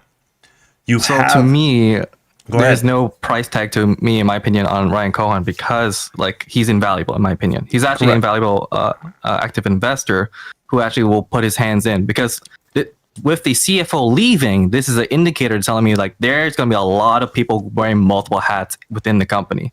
Yeah. And if you can't do it, it's time for you to leave. And that's the indicator I'm seeing right now, which makes sense. So I would flag GME is more of a restructuring price action if I were looking at it, right? Because if you're doing current business model, it looks negative, right? Of course, it's going to look negative. But if you look at in the last 3 years, it's actually positive, like you said, the price in terms of stock price action, right? But in terms of like actual flow of money with their footprint, it's actually a positive according to my calculations, right? So year over year, it's like, that's why I look at things at year over year. I don't look at things at quarters. No, I'm with you on that. I mean, I'm here forever, but check this out. Yeah. The reason why I say this is because you look at companies like Elon Musk, and you can also look at what Apple used to be with Steve Jobs. People invest in people. People see, these leaders at the top, and they go, you know what? I can believe in that. I can buy that. I support that. That's why people don't buy MULN Automotive. That's why people don't buy AMC. Because look who's at the top. Look who's running it. Is it some snake? Is it somebody who's trying to weasel his way and take money from you? Sue Gov, the minute she spoke on an interview with eToro, said to yourself, oh my God, this company's over. The CEO doesn't even know what she's talking about. So that's why I tell you how much is Ryan Cohen worth. And for me personally, he doesn't have to speak. He has a track record of what he has done and what he will do. So I'm with them. I understand wearing multiple hats and the pressure is on everyone there to work harder. When they're willing to let go of their CEO and their CFO, that alerts everyone in the building, hey, here's what it is. I've had it happen. We had a kid who played football on our team who was amazing. He ended up being one of the best athletes to ever come out here. I think he went to Long Beach State and run track, but he was an amazing kid. And you know what we did the first practice? We cut him. And it wasn't personal per se. It was he wasn't doing what we wanted. And we showed the whole team that I don't care how great you are. This is what we are. And we ended up going undefeated that year. And he was on the sidelines at every game watching and saying, man, I wish I was on the team. We said, all you had to do was run up that hill. But he didn't want to run up the hill. He said, nah, man, I don't need to do that. I'm already fast. He had that mentality. We're like, oh, you're that fast? All right, go over there, man. You're done. Tell your mom. We're going to give her back her money. We don't need your money. It's over. It was like that. So when I think about companies willing to cut bait with, the rock stars or the people at the top, it's there to alert and wake up everyone at the bottom. That's how I see it. So I think GameStop's great, and I think you're great for all the research you guys do. Just so you guys know that are listening right now, this is Monty right here. Monty is in our Discord. Individuals like this that give out great advice and or ideas. I don't want to say advice. It's kind of weird. No, not advice. Just how I think of things. Yeah, but they give you the mindset of the investor that's in GameStop as to oppose the other, hopium stocks that people keep buying. But Monty's always been a huge supporter for me, and I appreciate him for that. And thank you for all that, Monty. I'm going to keep reading the chat, brother. Yeah, of course. And like I said, go ahead. To me, I've been using this quote recently a lot. It's in my face every day now, which is Eleanor Roosevelt's quote of "Great minds discuss ideas, average minds discuss events, small minds discuss people." Right. So with this in mind, it keeps me in line in vertically. Like, what should I be talking about, right? In terms of GameStop, right? And the next video I'm going to be posting is about the high level part, which is discuss idea. They discuss the idea of GameStop. So we all know the brand GameStop is the type of company that is willing to buy your games that you already bought, right? Which means you have true ownership of that game, right? So how do you translate that with digital assets? This is when you start bringing in like the receipts between NFTs, right? So at the same time, you also have to understand like this is like really high level stuff now, like is data protection, right? For example, I don't know if you guys recently heard, but there's a company, I believe it was Ubisoft, that was deleting people's accounts that haven't played in a while, which means that they're deleting your purchases, right? Yeah. Which now puts into the table of, great, I have an account with your company and I purchased this game digitally, but you're telling me I don't own this, right? Yeah. So this is where the GameStop, I want to see how this works in the marketplace coming up. I want to see how we, the consumer, now has power into our purchases now, because right now there's a danger of like, I want to say danger, but like you gotta be mindful that like if you have multiple accounts, that's why a lot of people don't like having multiple different accounts. Like we all know that the Uplay store sucks. Okay, period. It doesn't have a whole lot of games besides maybe like the Assassin's Creed series, and that's all Ubisoft's known for at this point, right? Yeah, I guess I don't play it. So exactly. So this brings in the table of there is room to improve the power to consumer when it comes to digital assets in the future. Well, I'm gonna make a vow to you right now. When Player comes out, that's all I'm doing. Yeah, right. And I'll be right here streaming it, and I don't care. I'm Player all day. Yeah, I really want to see it, because here's the thing. I love the idea of I have a Steam container CSGO cases that I bought 10 years ago for $60. Now they're all worth about $2,000, right? So, but the thing is, that's all in-house money. I can't take that out as my own, my own cash. Right. So here I have like $2,000, $3,000 worth of quote unquote digital assets that I could sell at any moment, but I can't take it out because it's in Steam. Yeah, it's stuck in there. So now I want to see that translate with NFTs, because it has it's basically like a forever in place receipt that you can always, you have this particular asset, and if they can somehow tie it together, then now you have GameStop being able to buy their own digital keys that's out there. Because the thing is, when you're issuing digital key, it's actually, there's a limit to the server. There's a lot of stuff going on in the background for that. So with this new technology coming in, I don't know if you guys noticed, but Epic Games has recently picked up Unchained Unleashed. I don't know if you guys have heard about that. Yep. So with this coming in mind, there is a small turnaround with some companies that are adopting the idea of NFT games. Not because they're NFTs, because they're actually good games. Like I played a little bit of it. It's actually a pretty good game. Well, AAA, these AAA games, they're going to need all these studios to come across, but it's like a movie. It takes years to make a game. So when, the reason why you can release a Madden every year or a Call of Duty every year, because they use the same template. And in Call of Duty, they were alternating templates. They were using two different gaming studios to do it. So one year you would have Black Ops and zombies. The next year you'd have Modern Warfare and the survival rounds. But it's just a template that they use for games every year. So when you're trying to make new games or new ideas, the biggest capture of that would be handheld gaming. Okay, so you need apps. You need something that you can do on the go, on your phone or on a tablet. And this is why a player, I feel, that if they can get it rolling into the app format, not half-ass it, okay? Not do what Immutable has at the moment. I say half-ass it because Immutable doesn't have the infrastructure yet to pair up with Apple and Samsung. And you need that Android-Samsung connection, or Android and Apple connection. But I think GameStop is doing it the right way, taking their time to get there. And when this drops, it's going to blow the world away. Mama, what is all that? I just want you to try this. Oh, hold on. My wife's bringing me something right now.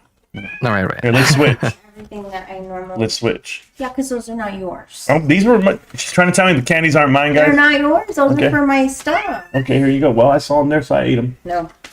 This is some new salsa my wife just made. She wants me to try it. But my mouth is full of Mexican candy. Because I don't have all the ingredients for my normal salsa. I had to improvise. Okay, let me see what we got here. Yeah, bro. Yeah, bro. I use totally different things. It don't matter, bro. I'm eating all this. Oh my God. It's hot. I love it. No, I love it. I don't care how hot it is. I love it. All right. Monty, you done with your theory there? Your thought process? Keep going. I don't care, bro. I don't care. Yeah. I'm here. I don't know. I'm just hearing, just chilling. I'm just chilling with vibing for the time being. Yeah. All right. I'm gonna go back into the chat. Appreciate you, though, brother. Yeah, I'm looking at the chat too. The salsa, but you want me to take the chips? What are you gonna do? Just give me a couple more chips. Couple more. Drink it? I'll just take a couple more chips. That's it. All right. Okay. There we go. All right. I got my can open up. All right. No, that's fine. All right. Here we go. All right. So, what do you got? So, if anyone have questions like fundamentally like GameStop, I can always answer those too. Oh, you're here on your camera? Oh, let me throw you on then. Yeah. Hold on. So I don't mind being on camera because No, you're working on it. You're working on it, bro. Yeah. And I'm here to help you. I'm not that other guy.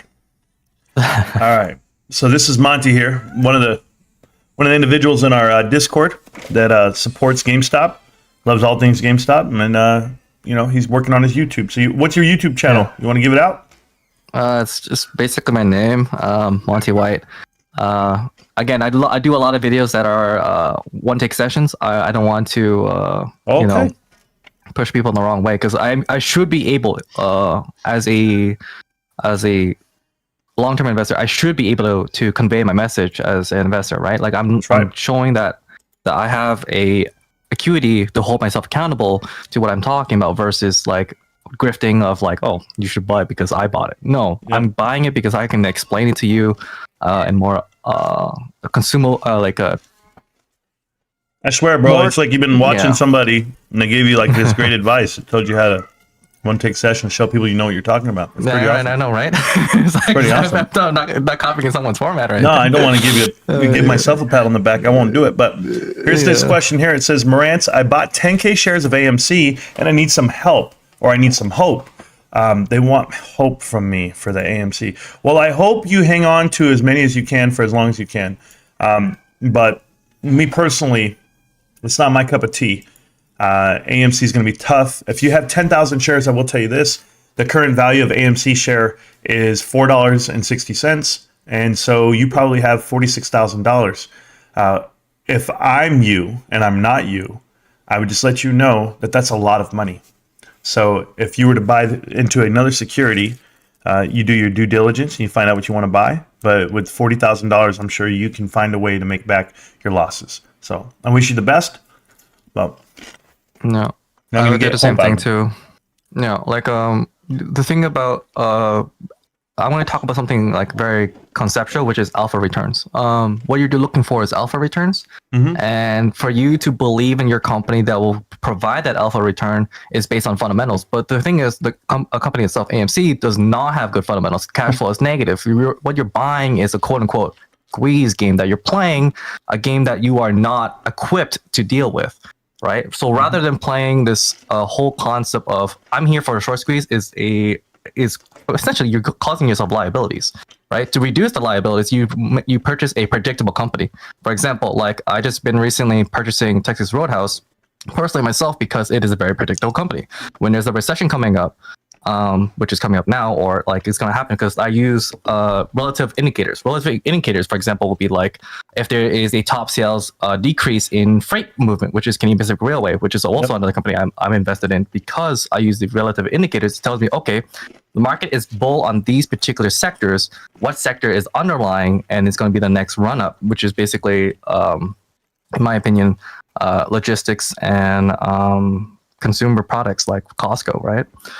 So I unironically bought that too last year. So. Consumer discretionary. So, yeah, consumer discretionary, right?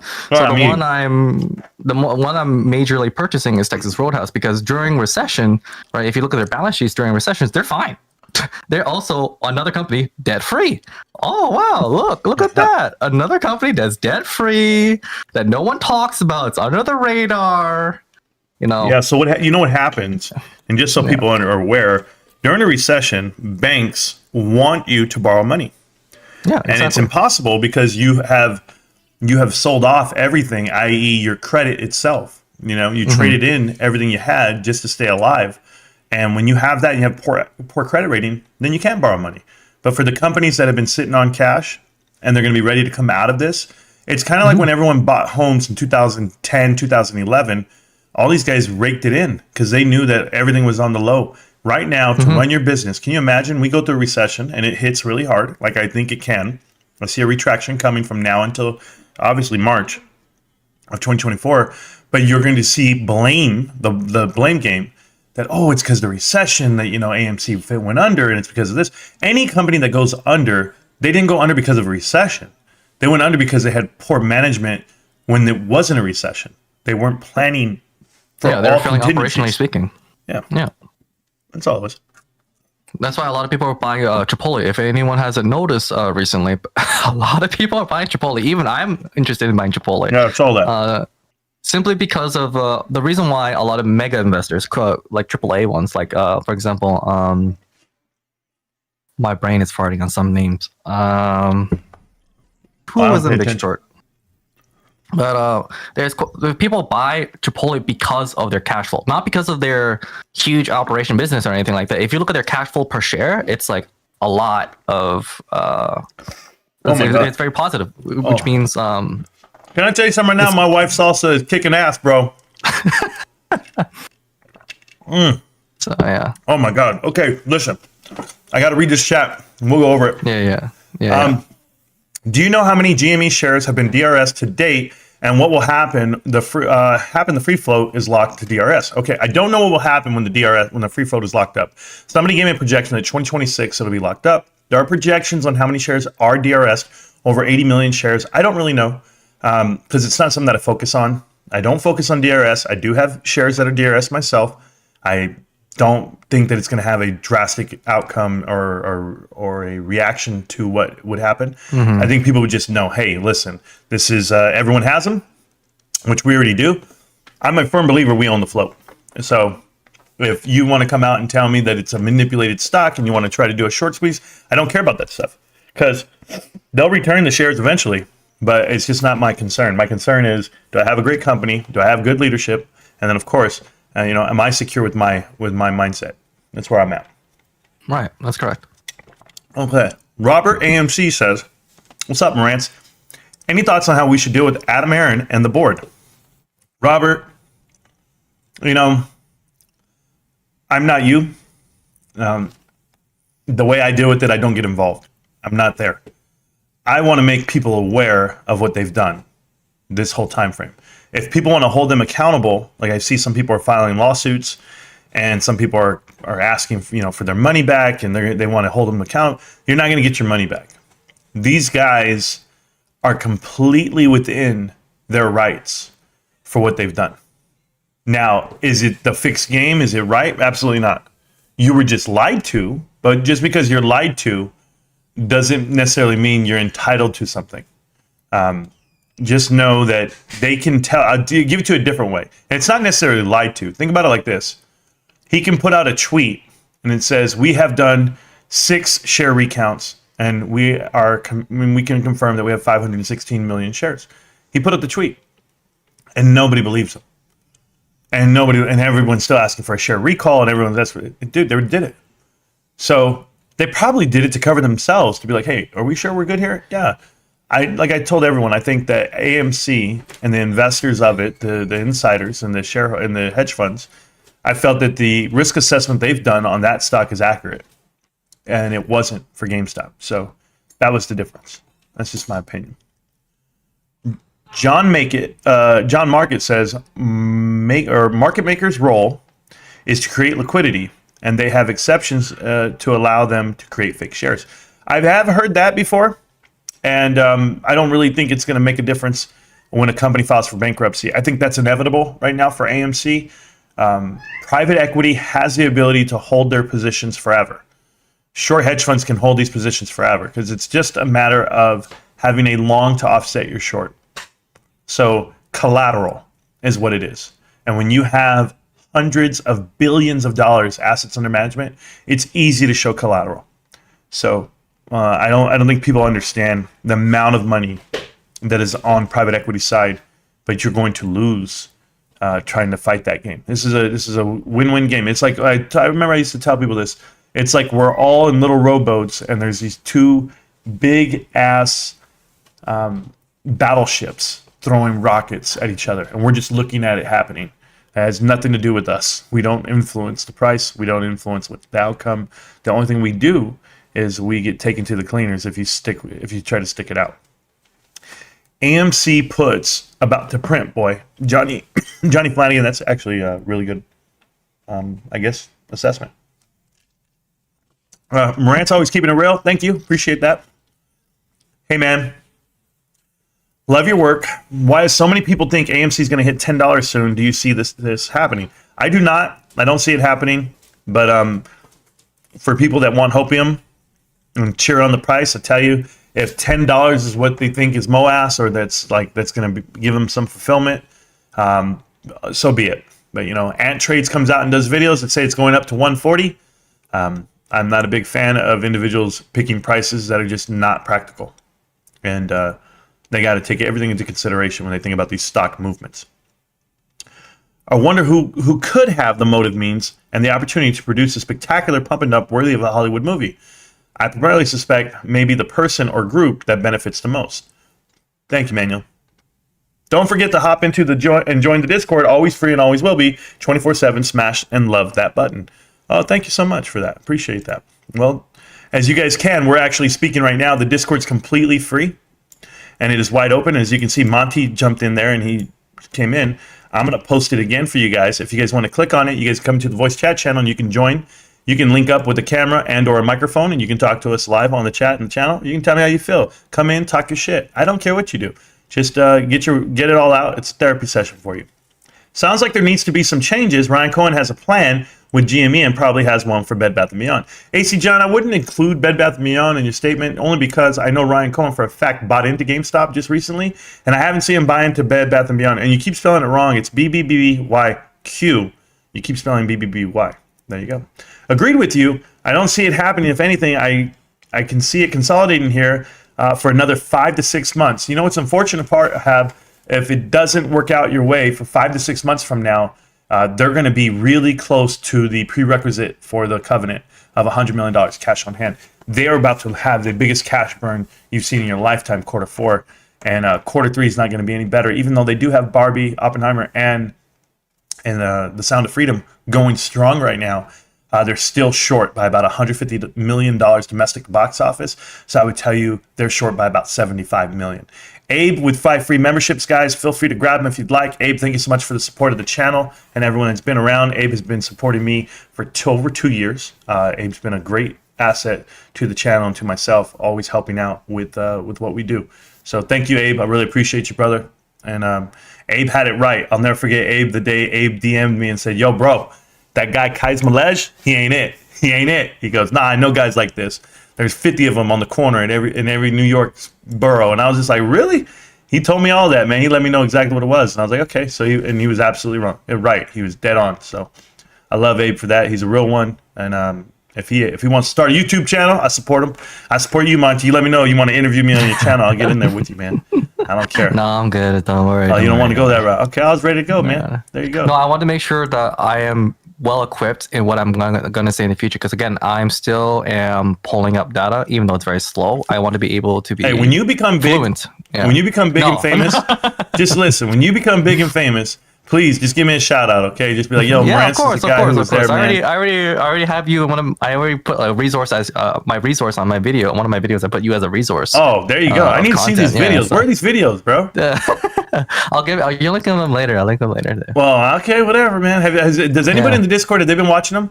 Because I heard them say it. I read something. They were like, "Yeah, Monty's video. He was doing this." And I was like, "Okay." So you were dancing in your socks. I want to cover this. So people who are talking about short sales and stuff like that, you got to understand that it is up to the lender, aka the brokerage, to call these shorts, right? Yeah. So as long as the loaner is able to meet obligations to the requirements of the margin of the loan requirement, they don't have to close ever. It's up to them whenever the loaner cannot afford to pay off the margin requirements to borrow that particular security. So anyone who's playing for the quote unquote squeeze, you're playing that kind of game. You're playing a game where these guys who have like literally infinite money for a short squeeze that will probably never happen in your time because it's going to be delisted by the time it happens, right? And you're going to have zero. That's how they're playing against you guys. And I have to share that because it is literally in the SEC rules, key points of regulations, the SHO underneath page. I don't even know what page this is, but I forgot. But anyways, you can find it. It's been noted on the 31st of May 2022. Yep, so we talked about it in detail, I think like 2 years ago. Yeah. If you only invest based off of official news, you aren't going to make any money ever. AC John. This is AC John figuring out how to buy the next best thing. I'm going to let you know how that works out for you, bro. I tell you, make a lot of money investing into the things that you know and feel and touch. Like for me, I'm just going to let you know. So, I don't agree with that assessment at all. But I wish you the best of luck, man. You're going to be okay. Do I think Judge Zern is on retail side? I do not. I do not think that she is. I think she's looking out for her best interests, which would be, getting her name out there for another week. We'll see how it goes. will burn 100 million this year roughly. That gives him 10 plus years. DRS, you mean a net burn of 100 million? Yeah, if they lost 100 million net, that'd be pretty phenomenal, considering. So I'm with you on that. And if they lost 100 million, like you said, I'd be really surprised, to be honest with you. But yeah, 10 more years. It will be here for another decade. How do you know she won't drag the case out? Maybe she will. Maybe she will drag the case out, and maybe that's exactly what Adam Aron needs and wants. It's saying and doing one thing in front of you, but yet really needing something on the back end. More time to drag it out so they can go into this survive or not mode, and that's where they seem to thrive for bonuses and dilution. So that's how they do it. How do you know? And remember, Adam Aron took a pay cut this year compared to everything else. I don't care that his salary went up, but he took a pay cut compared to the previous 2 years. But that's why I invested in GameStop, right? GameStop doesn't need any news at all. Thank you. There you go. I doubt it will go that low based off the current path. Let's see, though. Ape is robbery. Yes, it was robbery when it happened. It's still robbery right now. The best time to buy GameStop was yesterday. The best time to buy it is today. Oh, thank you. The judge shouldn't be on anybody's side. She should rule on the law and have the two sides submit a settlement and fits the law. That fits the law. Yeah, should and what they do are two totally different things. RC clearly, and I'll tell you what, lawyers and judges and everyone else, they're all in on everything. If you guys know what's really happening here. So RC clearly said he disagrees with Bed Bath & Beyond's board in that interview. His lawyers also trashed the company in their lawsuit. Well, there you go. They make cash in quarter 4. They run late in negative 50 in quarter 1 through 3, then plus 50 in quarter 4. That's 100 million. Yeah, I don't see it that way. I see negative 50 in the first 2, and then I see it break even quarter 3, and then make plus 50. So maybe negative 50 DRS just to ballpark it, but they can really kill the number quarter 1 next year. If you know what happens there, there's this commitment to IMX of $60 million that they finished out and paid this year that they don't have to pay next year. So $60 million was actually what I call the sandbag number for the whole year. You'll see exactly how it plays out. I think it was like 67 million on the balance sheet. So I'm eager. I'm curious. Yeah, that's correct. What was that? Yeah, that's correct. Because I was looking in researching to if companies like publicly traded companies like GameStop needs to share what information they need to share with the partnerships. They only need to share of how much it was cost in the process. They don't have to tell you if we made this much or that much, or like they don't have to tell you that, or what's the asset underneath it, right? They only need to tell you this is how much we lost or this is how much we gained. That's it. So that's what I like about it. Yeah, it's gonna be amazing, bro. I'm just letting people know right now. 2 years from now, we won't be having these conversations. So they have played it out for the long game, and the fact that they cut off their CEO and CFO and didn't replace them initially helps out the bottom line for this whole year, the next 2 years.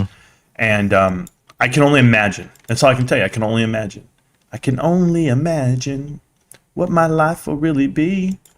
Oh man, I'm looking up something really quick because I saw somebody in the chat tell me something. They're talking that nonsense. I just want to make sure. So, oh man, where is this? Hold on, let me see. All right, let's see. It was yesterday. Oh, okay, cool. So, they gotta figure their shit out, bro. I'm ready to fight. So it was what, 7,000, 8,000, and then it was 0. So. I'm looking up something really quick. Sorry, guys. And then I'll get back to the show. Expected GME quarter earnings. Yeah, let's see. They're gonna be great. I'm personally hoping to be flat, to be honest. Not too crazy. Oh, I want them crazy. I'm looking for crazy, bro.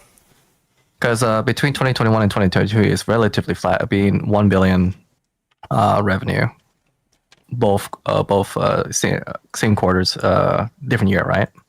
But it's a huge, obviously big increase since 2020, which is like, I wouldn't say huge increase, like it's about 200 million between then. So I can live with that. Yeah. I think it's going to be amazing. I don't want to see. I don't want to see something crazy happening because, like, if there's something crazy happening, I need to know what is going on. Well, they know, and then that's when everybody runs over and says, "Who? What the hell? Who knew?" Yeah. Okay, I'm going to keep going. I can't with no worries. Smoking my weed. Wow. Okay, I can wait. No worries. Smoking my weed. That's thank you for the visual. Not for me. Where do you have GME going to the end of this year? Hob says. I hope that they're going to be above $30 a share by the end of the year. What I initially put out there, into the universe was that by June, from March to June timeframe, they'd be over $40 a share already. But it didn't play out that way, the way the math. But when I make these videos, I make them a year in advance. I made that video over a year ago, so we got to see it in real time. We got to see that the transition's slow. It's slow, drawn out process, but they've been making moves, and they have these these catalysts inside the company that I feel can catapult it. So I like what GameStop's doing. And I don't care what the DRS number is, and I don't care what the manipulation of markets are. It doesn't even matter to me. I love the balance sheet, I love the leadership, and I'll play it out that way. So I just think it'll be $1 more than what it is today. And additionally, if it's not, I'll just buy more. Let's see. Yeah, we know that part. I don't want to read about other nonsense. People are talking a bunch of bullshit in the chat, and I'm skipping it all. GME and Bed Bath & Beyond are connected. That's why Ryan Cohen invested in the first place. You are so clueless. Thank you. I'll be clueless. They're connected, all right. They're connected because you guys connected those dots. I need to see those videos. I need somebody to break down the DD for me in a very structured way and show me some documentation that they're connected, and we'll go from there. No, I'm not you copy's brother. Definitely no. That's embarrassing. Oh my God. Oh, that's too much for me. Viewers don't correlate quality of content. There you go. The whole AMC lawsuit is theater. Enjoy the show. Correct. How many people will watch blank after Bed Bath & Beyond is removed? How many people watch the PPC show after Bed Bath & Beyond is removed from their accounts? They still will watch. They're still going to look for somebody to blame, and they're all going to be there together. But that group is going to be small. It's not going to keep growing. So it's going to get small, and it's going to get smaller. It's going to grow in the other direction. So that's what happens, though. Let's see what happens. Ryan Cohen wanted Bed Bath & Beyond. He doesn't want it anymore. Cool. I'm hyped up. There you go. And then it says, oh, yeah, there we go. Which is worst, FUD or FOMO? That's a good question. I would tell you that's what I said. What's worst? FOMO's worst. FUD is what you need in life. You need the FUD. You need the fear. You need the uncertainty. And you need the doubt. Because that's those stages you got to get through to make sure that, the investment's what you want it to be. It's sad to see people can't do simple math. Get your calculators, guys. Bed Bath & Beyond is going way past zero into the negative. PB's just mad that he's holding a heavy bag. Oh, yeah, absolutely. And this the next comment that's been blacked out. I mean, you guys actually banned AC John. I had no idea. It didn't ban him. I gave him 300 seconds. You don't understand how Wall Street works. Ryan Cohen and Bed Bath & Beyond, he first approached them. The deal was already done. Oh, okay. I don't understand how Wall Street works. That's cool, bro. AC John, make a channel, bro. I used to think Adam Aaron was on our side, but your videos have convinced me otherwise. Thank you for presenting the facts. Keep up the good work, brother. You deserve all the clicks. Gato Studio, I appreciate that, man. We'll do our best to keep, putting the truth out there as it comes in, I just go looking for it. So somebody's keeping track of how many viewers of the channel. 125 now, 132. Okay, thank you. Somebody's very excited about that. Here goes that piss poor ego again. Dang, brother, I thought you may have chilled out. No, I'm not going to chill out, Robert. I am who I am. My delivery might not ever change.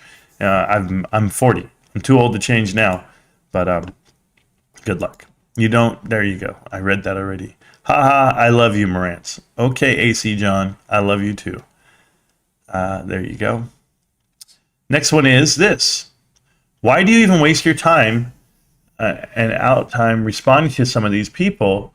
The ones who are on your side have heard all the haters. Haters gonna hate, man. You're absolutely right. I just tend to read every single thing before I even get through my day.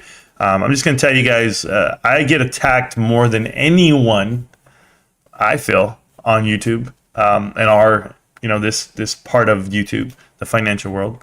I have so many people attacking me and or questioning my motives, and they'll never understand. It's just about education and enlightening. That's it. It's going to run. There you go. Everybody thinks everything's going to run. Marantz isn't dumb. He's probably buying Bed Bath & Beyond undercover. I can't buy BBBY. It's not possible. And no, I don't buy penny stocks. So if the shares are under $5, I'm not rocking them. You're getting zero for your shares. Yes. Why hasn't GameStop squeezed? Boogie smoking. Because it's probably not what you think it is. It's not going to manipulate itself to an outcome that you might want to see happen. It's going to be the real killer of what everybody thinks that it is. It's going to kill everything, man. That's just how I feel about it. I think it can grow. I think it can do things organically, and that's where I'm at. You're just speculating. I'm not. There's nothing to back up your speculation other than misunderstanding. And he's talking to AC John, not me. Well, there you go. Do you believe in DRS in your shares? Me personally, I believe you should do what you want to do. I don't promote and pump out ideas to you. I don't even tell you to buy GameStop. So you do whatever you got to do. I'm just telling you what I do. Let's see what happens when AMC does indeed get squeezing and you end up being wrong. Well, Wrath of Wizard, it wouldn't be the first time I'm wrong, but it would definitely be surprising. That's all I would tell you, but I wouldn't put it past anyone. What does it matter? What does it matter? It's going to zero. I'm sorry to tell you. It's when we say it's going to zero, just know it just means that your initial investment you won't be getting back. All you guys with cost averages over $4, it's pretty much 95% of investors in AMC from where it's at right now. So it's painful either way. This isn't a GameStop squeeze channel, correct? It might be a Bed Bath & Beyond meltdown channel, though. I want to see those guys cry from time to time just because they didn't want to listen. Listen, if you're a Bed Bath & Beyond investor and you want me to give you some way out or some sympathy or what do we do now, watch all my videos. That's all I can tell you. Watch Connecting the Dots, and then maybe you'll get a good run for what it is. It's going to be a rough run for you because you'll be watching Connecting the Dots, and you'll be saying, why didn't I watch this 7 months ago? And I'll ask you the same thing. Why didn't you go look for the right answers, thinking you were in the right place? Not addressing the haters is a disservice for holding the foundation of knowledge. Well, there you go. Apple going to get rugged on Friday. Grumpkin, does it matter about day action on a blue chip? Doesn't matter. Mm-hmm. I agree with that much. AMC isn't being trusted, however. For those of us that fight for the apes and Bed Bath & Beyond, we will continue to fight. We will pump AMC. Okay, Wrath Wizard. Well, you do your best with that. It's going to be painful, bro. Okay. Fighting for apes and all this nonsense I got to hear, man. It's not me. I'm not an ape. I know. The only thing AMC and Bed Bath & Beyond have going for them is hope. I don't invest with hope. I invest for growth. So as long as I can grow my wealth, that's where I'm at. GameStop is a dead cat. Wow, bro. Boogie Smoky. Maybe you didn't see the chart I showed, but it's cool. Can you do Chapter 7 liquidation inside of Chapter 11? Gotta read them books. Can do chapters, yes. And that's what's happening right now. IMO TXRH is buy right now. I don't know what shit you're pumping. What is this nonsense? Texas Roadhouse, man. Oh, Texas Roadhouse. Yeah, don't buy his bag, bro. I don't know nothing about this shit. I know they're opening one right next to us up the street. We growing, boys. Yeah, we're growing. They're opening one. They really are opening one. And the first one I've seen in California. I hadn't seen them since Georgia, Texas. But yeah, what did I miss, fam? Nothing much, mistress, but welcome back. Appreciate you. Oh, man. All we need is a quick AMC pump to $20. Why not? That's not possible, Ali. I'm just going to tell you that's not possible. A 400% increase on this stock? Never. No. Almost 500%? No way. You know how many billions of dollars would have to trade hands? It's just not going to happen. Do you think they will open fulfillment centers or stores again in the EU? There are lots of us that want to spend money at GameStop. My spare money goes to GameStop when I want to buy PC components and stuff from GameStop. I'm going to say no. And here's why. I think GameStop realized how much money they were losing overseas with the conversion of the weak euro and the pound. The dollar is where it's at for them. Certainly keeping things local within the continental United States and what we call CONUS. But doing it within these 48 states, they're able to make a profit. And while doing it this way, they can grow at the right pace at the right time. It's resetting your footprint. So When they'll open up again in the EU and everything else, that's not material to how they're going to make profit. They're going to do it the right way. So I think Australia has a really good chance to stay open and keep it connected that way, only because they actually make a profit from time to time. Yeah, they're staying flat right now. Correct. Yeah, but Europe, I don't see them playing it up. Europe's currently flat right now in terms of stores. Yeah. Well, they closed all of the Ireland stores. So we'll go from there. You think GameStop can hit $30 by the end of this year? Yes, I do. It looks just like the AMC chart. No, Grumpkin, maybe you missed out on what I showed. But I did show it. So I don't even want to go back to it right now. But yeah, you're wrong. Just so you know, you're wrong. There's a big difference in the charts. You know what's the difference in the charts? What's behind them? Okay?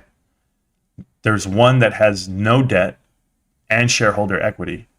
And then there's one that has all the debt in the world and shareholder deficit. That makes a huge difference on your investments. So, cheerio. Cheers, old man. Hi, Scott. How's it goes? Oh, yeah, you guys do all your pleasantries. Cool. Bunch of pump and dumps. Yeah, they all are, I guess. Sunday night talks are great. Thank you so much, Cranky Tobin. I really appreciate that. This is where all the bears of AMC and Bed Bath & Beyond hang out, obviously. No.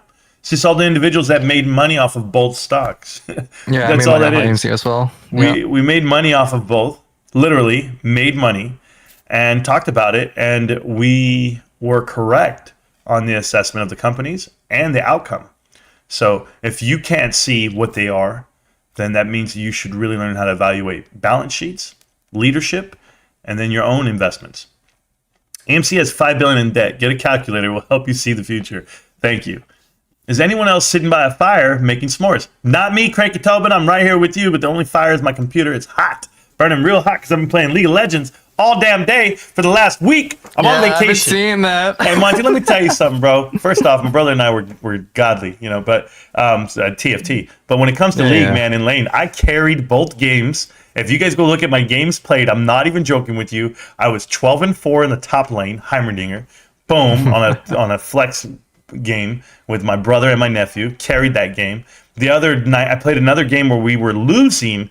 It was 4v5. They had all 3 level 18s, and I backdoor them. I'm level 14, and I backdoor the inhib, and I win the game with Heimer. I'm a professional Heimerdinger. I'm loving League of Legends right now. I'm playing it like crazy, but I'm gonna do my thing. So anyway, I have one more week of vacation, guys. So all you guys, if you're sick of me on YouTube, I apologize, but I want to be doing more videos because I ain't got shit to do. I'm on vacation, and my vacation is gaming and YouTube. That's how I plan it out. Let's see what I have here. Yeah, you play League or no? I can't remember. Yeah, I do play League. Yeah. What's your name? Are you not on my thing? I don't think I have you added on my. Bro, what kind of shit is this? Don't worry, I'm getting enough points to change my name. That's what's coming up next. GME is overvalued. There's been absolutely no guidance. Ryan Cohen has done nothing with it. It's still a pawn shop. Hey, Grumpkin, thank you. Thank you for that, man. Don't buy the pawn shop, please. I'm going to pop some tags. Oh, look, I got $20 in my pocket. I'm coming. Looking for a come up. This is effing awesome. Yeah, it's going to be great. Should be pretty fun. Have been before and excited. Hanging out with friends. Yeah, that's pretty cool. Pump your face pimples. Did you mean pop or pump? I don't know. Grumpkin, who needs guidance? I'm a grown-up. doesn't need my handheld. Good job, Not Bothered. That's a great name, by the way, because I'm not bothered. GameStop was only a dump because they shut the buy button off. Correct. Wizard. Bed Bath & Beyond is down. AMC is down, which reflects the bear movement. GME top dog on the making. Yes, they are. GameStop has positive value. Get a calculator and subtract liabilities and assets and cash on hand. Please don't even do the basics. No, they don't. But if they did that, they would understand that GameStop's worth about $4.17 a share. And you'd understand what that means. Are you doing fantasy football again this year? I don't know, JC Chavez. My brother's doing it. I'm kind of busy this year. I don't know if I really want to do fantasy football. Last year, I don't know how many people hang out with me over the last 2 years, but I do Dallas Cowboy watch parties. I watch the game live on live stream, and I'm slapping my chair, and I'm going crazy. And the only person who really hangs out with me there is Stacks a lot for the last 2 years. But I don't know if I want to do it. And, of course, Hot this year. But I've been chilling, man. I don't want to be on the stream all the time. I used to live stream a lot, 6 to 7 hours a day. every day, just grinding like a lot of YouTubers try to at the beginning, trying to get your audience up, trying to be, consistent with it. And you know what I found out? It cost me my health. It cost me my time with my wife. And I was just, it's not even worth it. So now I come out, I've been live like maybe 3 times this week. I'm good with that. I'm good with 2 to 3 lives a week. And not, well, I did a long one the other night. I did 5 hours the other night. I don't know if you saw it. Did you see it, Monty? Yeah, I saw it. Yeah. I don't know if you were there, bro. I don't know if you guys ever watch those shows. If you guys ever run them back. So I was surprised you were streaming yesterday. I was like, oh, he's streaming. So, yeah. Oh yeah, I'll play games too. You know what's my 2 cents on content creation? Yeah, what's that?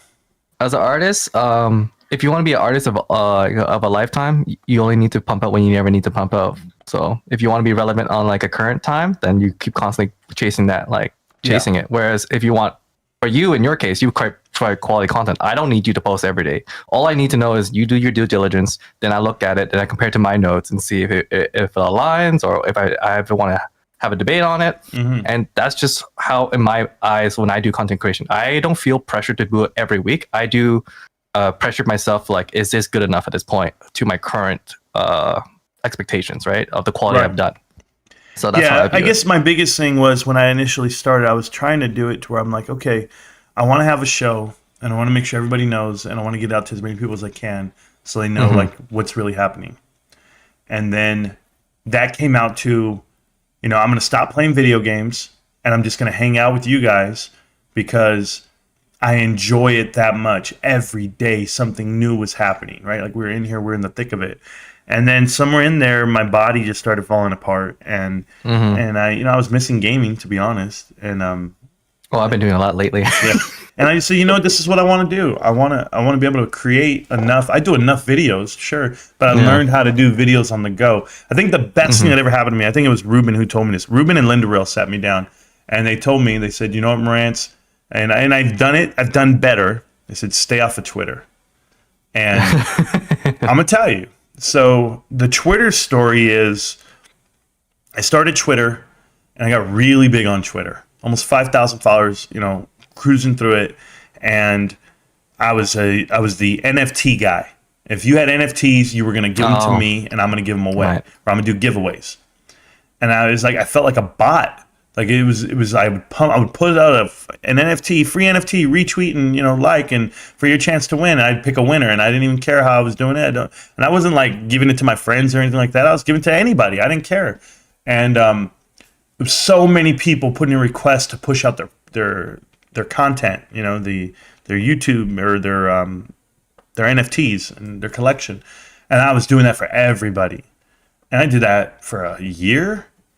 And it just burned at me out, like all the time I put into the app. And then when AMC cats came out and got me banned on my Twitter, because they just spread lies. And I was just like, all right, well, maybe that was a sign that I shouldn't do it that way.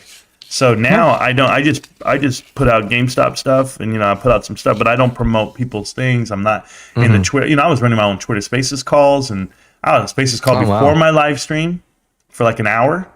In the mornings, I would take my son to school. I'd be on a Twitter Spaces call all morning, or I'd be co-hosting another show with another YouTuber named his name was Ralph Castaneda. So I was with Ralph for an hour before my show started. I would race home and drive. I would come into the house. It would be 7:30, and I would go live. And I would go live. 8 o'clock. I would go live from 8 all the way to 1. So I'd be live for 5 hours a day. And then I would go to work, and then I would do it all over again. I did that 5 days a week. And then the days that I had off, those were days I was doing 7-hour streams. And I did that forever, for a year, at least a year and a half. I did that. And the best thing that ever happened to me was Twitter going away. Twitter got banned, and I couldn't pump out what I wanted to pump out to everyone. And I remember that month was a lonely month on YouTube, brother. Oh man, I'll tell you, because you're a content creator, so I'll tell you. Yeah. That month. Just FYI, also just give you a disclaimer. I have been actually doing content since 2013, so I'm aware of the space. That's cool. So yeah. So check this shit out. Yeah. November, I get banned off of Twitter, and I only had 15 subscribers that month. Oh. I'm talking about the whole month. Mm-hmm. I put out tons of videos. It didn't matter. Nothing was coming my way. I was so broken. I didn't even know if I wanted to do YouTube anymore because I felt I was shadow banned. I felt like the message is not going out right. I told everybody about Ape and no one wanted to listen. And then on the 22nd of December, Adam Aaron said some stupid shit and the deal came out with Entera and I made a video and oh man, the ball starts rolling again. So that was a different time compared to yesterday, right? Yesterday we had great movement. We did really well on the videos. They were well received because, you know, what a difference 6 months makes or 8 months, whatever it may be. From that December all the way to now, people really understand what the investment is and how it's going. So I think it just takes time for people to change, you know, and maybe my approach has changed. Maybe I'm not as cutthroat like I used to be, but, you know, I have a heart. I'm growing up on you guys in real time. So, but, yeah, November, bro, 15 subscribers for the whole month. I'll never forget that until the day I die. Cause I was just like, wow, I'm getting my ass kicked. I still remember telling you, like, just let people burn. Yeah. If people want to just burn, then let people burn. Yeah. Right? Yeah. That was a private conversation over here on Discord. If you guys don't know. So there's another whole show after the Marantz Rantz show. Yeah, after show. Yeah. After this show, just so we're clear, every time I'm live or whenever we're doing stuff, the whole crew goes into the Discord. They go to the voice chat channel and they hash shit out. And I never go in there. I try not to, but we were all having a live stream and we went into the damn chat channel after and everybody was piling in on ideas of what they were saying and what was said on the live stream. And Monty just stops the whole chat and he says, fuck that, bro. Let them learn. Let them burn. Don't save them. And I'm just like, But, you know, it's not me. I mean, I try not to be like that. But you were saying it in a good way. The way you were saying it was. Yeah, like, for example, if you're the type of person, yeah. you're like a moth, right? Everyone I treat is a moth, right? And then the burning stick is like, actually, no, there's a better analogy. See that hot stove? You touch the hot stove, it's hot, right? So here you are, keeping touching the hot stove. If that's what you want to do, that's what you want to do, right? So it's not my fault. Yeah. Oh, man. But I tell you, so let's see what else we have going on here. Showing GameStop is as strong as Amazon and Walmart. Yes, Giga, if they understood the DD, yeah, they're going to figure it out. They just didn't watch the videos. I guarantee you, no one that's in those plays, in the AMC or Bed Bath & Beyond play, saw the GameStop video I did called GameStop. What was it called, guys? The Next Blue Chip? And that video, I thought it was well put out. You know, I tried to lay it out as best I could. This individual says, thanks for connecting the dots series. Very educational. I tell people, watch all 31 of them. You're going to learn a lot here. AMC going up. Yeah, this connecting the dots I ran through just to show you guys that private equity is within Boeing. Her decision saved Boeing hundreds of millions of dollars. And it in turn allowed them to plant another individual on the board. So it's just a play from what I can see. So I'm curious as what her decision will be for AMC and how it's going to help. AMC has zero cash on hand and $5 billion. I don't want to say they have zero cash, but yeah, they owe a lot of money. They have a net zero position. I buy every week with the $25 call. Is that what that means to say? $25 CAD? Just Canadian dollars. Oh, okay. I don't even know. Oh, yeah. Canadian dollars. Just to prove you can invest very little money. Yeah. Oh, so you were listening to what I was saying. Cool. Yeah. I literally post every video I do. I always show my transcripts. I'm literally buying at $25, guys. Like, you have no excuse. Yeah, dude, how many times I put in a buy order every day that you guys get to see, where if I remember to, screenshot, I'll show you, it's $25. Myself and Stacks. Yeah. So we buy $25 a day. That comes up to $125 a week. It's $250 every 2 weeks and $500 a month. For lack of good math, but that's over $6,000 a year you end up putting in, and that's just on your daily buys. And then on top of that, let's just I have a bonus coming, right? When my bonus comes, I'm gonna buy 2 shares, man. I'm gonna go big, $40, $50. I'm gonna go big, bro. 2 more shares. Doesn't matter. There you go. Doesn't matter. Oversold. No shares. We're gonna blow. Yeah. I hope everyone is enjoying their summer. So do I. I would love to see GameStop and Bed Bath & Beyond merge somehow, some way, with an acquisition. Sergey, it's not going to happen. So just going to tell you now. And if it does happen, it's not going to happen the way you guys think it's going to happen. It's not going to happen where they're saving those shareholders. There's no equity coming with it. So I bought Tesla at $60. You're late. XBit, we know. Oh, man. XBit's the best, bro. You take a look at 10X Pharma stock. No, I haven't looked at it. It's down, but they just signed a 10-year patent on a drug that 100 million users to start. I've been buying shares and taking the risk. That could pay off big. A lot of pharma stocks can pay off big, but I've only seen one really come through. So I'm going to say no. I'll pass out all that, but you guys can get involved with that. I'm not in that world. Yeah. XBit, always on time with financials, bro. Yeah, yes, he is. I like GameStop too, but there's way better investments. People are still sitting around waiting on the moon when they could buy other things. There's thousands of other stocks, believe it or not. I absolutely agree, Grumpkin. There is thousands of other stocks. And there's probably YouTubers that talk about thousands of other stocks. I just happen to pick GameStop, and I'm not very popular. There's not very many GameStop YouTubers that put out content about GameStop. I only know about 4 of them. So, yeah, what a small group, small minority thing. What does it matter to you that there's better investments? I could make a YouTube channel about Apple. Is that what I should do? It's the best investment of your lifetime, right? It's the #1 company in the world. Let's go for it. I can make a YouTube channel about Costco. Can you imagine all the insight I could give you about Costco? Yeah, I don't. I chill. I like GameStop. I love games. I'm a gamer. No one could ever take that away from me. You couldn't say, Marantz only talks about this. Like Tony De Niro, believe it or not, I think he loves movies. He's an actor. And he's been an actor, he's been in movies, and maybe that has very big appeal to him. I don't fault him for doing what he's doing. It's fucking AMC, his movies. Go for it, bro. But show me your Cinemark, your Cinemark play. Show me your Regal play. If it's only going to be AMC, that's one thing. But for me, gaming, I don't know if I can get into other gaming companies. I like GameStop. I stood out there, midnight releases every chance I get. The first time we had one here locally, I took my son, and you know what? That's still in his memory bank for the rest of his life. He's going to remember that day. The dad took him, and he was the first one in line because I remember what it was for me. So there's those memories that I make with GameStop, and that's why I'm invested, and that's why I talk about it. And yes, I love Ryan Cohen, but I like the people I met here. It'd be hard for me to leave the guys that I met here. I called guys before I went live right here. I called Almo. Before I went live, and I didn't tell him I was going live. Nope. I just called him to say, what's up, brother? How you been? And we're talking about TFT. That's what I was doing. So that's my life, man. It's you guys, and it's what I can do.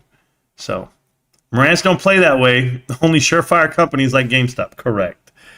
You think AMC goes bankrupt by the end of 2024? I think it's pretty much it's going to be a certainty as far as what the covenants are allowed to do in 2024. If they get enforced, then they're going to start pulling their card. So correct. That's how it's going to all play out. We'll see how it goes. Tell me lies, tell me sweet little lies. Yeah. Adam Aaron scammed us. Glad I sold at $57. You did really well, Spanish John. And bought back in at 25. Oh my God. I did not read that second one. Hold on. He said, fuck my life. That's what he said. I'm so sorry, Spanish John. That is terrible. I don't mean to laugh at you, bro. It's good for one sentence and bad the next. Yeah. Wow, bro. Only one stock to shill here and have their Trailer Park Boys Funko Pops. There you go. What's up, King? Love Sunday night streams. Thank you so much, Bucko. I appreciate that. Can't wait for football to come back. Yeah, they might be. And Tur got those shares for 66 cents from Adam Aaron. We retail investors didn't get the deal. No, you did not get that deal. It's called the PIPE. And that's the way it goes down. And Tara got the shares when the agreement voted yes on the reverse stock split. Yes. A very good outcome is about to happen for a lot of people, apparently. The man, the legend, the hammer, Marantz. And Jay's telling you that I'm the hammer of truth. Apollo Mountain of Lies and Skeletons. Yes, unfortunately, GameStop versus the world, and they still can't stop GameStop. No. PM, I know you're going to say that you've been stupid. You're okay, bro. Is GME going to the teens? No. And nonsense you're talking. I know this guy was mad. So a CFO is supposed to post a 20% annual gain. Otherwise, we get someone better. Do you understand? I guess. I'm new to GameStop. I ask simple questions. I'm sure you are, and I'm sure you're new to GameStop. But, coming over to GameStop, guys, and talking about it, and you've been gone for we've been here for 2.5 years. Yeah, I don't think you should come in with the questions like that. I think you should sit back and listen for a little bit. And then you go, okay, you know what? Cool. I'm just telling you. It's word of advice. There we go. Picking back off of other traders and investors is not a good plan. Obviously, you need to do a lot more DD to be profitable. Talamex bit. Yeah. What you chomping on? Hopes and dreams? I meant 336 on Microsoft. Something you were eating candies earlier. Yeah, I figured that. Yeah, 336 on Microsoft. Yeah, that's a pretty good buy, I guess, Ryan Spencer. You know, I'd buy it anywhere. I really don't care. I think it's a good company. I don't think it's a good company per se. I think it's a good investment. I don't think it's a good company. I just want to put that out there. When do you think market crashes, or do you still think it will? You know, there's no such thing as a market crash. There's market corrections. There's a big difference there. So I think a correction can happen at any time. You just got to know when this economy is going to actually give you a true number and not these popped up numbers. You're popped up right now on 7 companies, nothing else. Do you believe the XRP and XLME hype? No, I do not. XLM hype. I'm not a big fan of crypto, period. I think the only thing you could buy crypto-wise would be the 2, Bitcoin and ETH. Ethereum just has, I actually got a screenshot right now. I'm going to post it in the Discord when we're done. The projections for ETH are like $136,000 in 10 years or whatever it may be. But, those are all from crypto bulls. They just, they got to know. They has to have an adoption. You have to play it out. And I'll tell you, Bitcoin's the only thing. But the problem with Bitcoin is it's institutionally held. All of it. So when guys say they bought 1 or they bought 2, who cares? These guys have the millions. These banks that bought it all out in 2017. So you're behind. You're not going to buy it for what it's really worth because they're so far ahead of you in the crypto game. That's why people believe in ETH and this proof of ownership and how it's going to stake to own. I'm so sorry, proof of ownership, but stake to own for that is going to work out fine for the investors over time. But you got to ride it up and down. And if you need your money now, well, then there you go. You're going to be hurting. So remember last week when I said to sell your AMC today? Remember when I said $4 by end of the week? I do remember you saying that, and you were absolutely correct. I don't even want to squeeze. I just want to drop my bags at this point. Make the soul shine? Yes, I know, but probably it's not going to be the outcome for you. Maui Sam always speaks in third person, even when typing, which is really crazy to me. But shout out to Maui Sam. Maui Sam says, Maui Sam would like to ask, how long do you think Bed Bath & Beyond is over with this Chapter 11? How long do you think it will go to 0? Thank you. Well, I know the vote's coming out. The vote's coming out on the 2nd. And when that vote comes out, and I believe they're going to put out information on Monday as well tomorrow. But when the vote comes out, you're going to find out if this bankruptcy is done. And I just want to give everyone a good example of this bankruptcy being a smash and grab. This thing lasted 3 months. It's over. And FTX is still going through motions. FTX has been bankrupt for over 8 months. And they're still agreeing on where to put the money and all the creditors and everything else. So this was it for you guys. Nothing like a night stream. What's up, you guys? I appreciate that, Frankie. Thank you so much. Monty doesn't factor in the stuff that he's a nerd. I think he does factor in that he's a nerd. XBit, I think we're all nerds to a certain degree. I'm certainly a nerd, but you just don't know it because I walk around like a man. But yeah, Monty, what's your nationality, Monty? Chinese, Vietnamese. There you go. He can't figure out what he is either. So yeah, he's going to be all right. Monty doesn't factor in. Made in China. There you go. Made in China. People invest in people, not companies. Warren Buffett.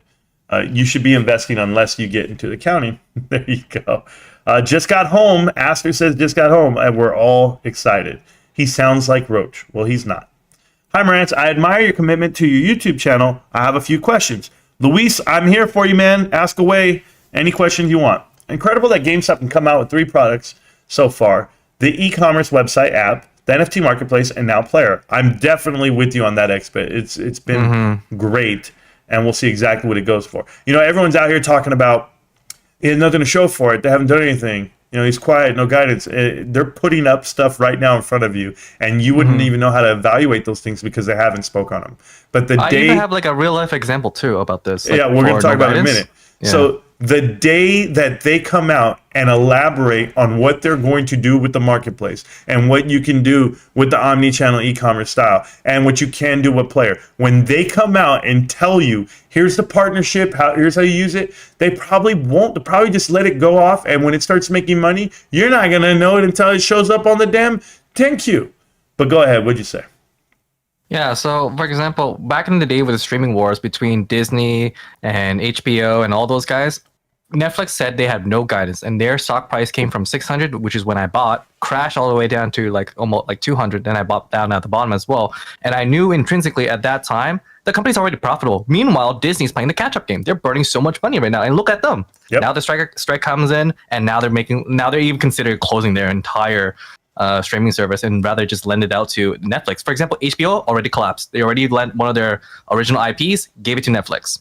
Yep. It already won. So again, it's the same situation where a company's under scrutiny because it is being competed with other new competitors like Paramount and all that stuff. It's like, oh no, now there's competition in the market. Meanwhile, GameStop's going through the same thing too. You got Epic Games and like the Steam store and all those things. Like GameStop is under the scrutiny of the same idea, but the thing is, it's going to be profitable because the whole gaming market is different than the movie market because it's going to constantly grow. Gamers grow.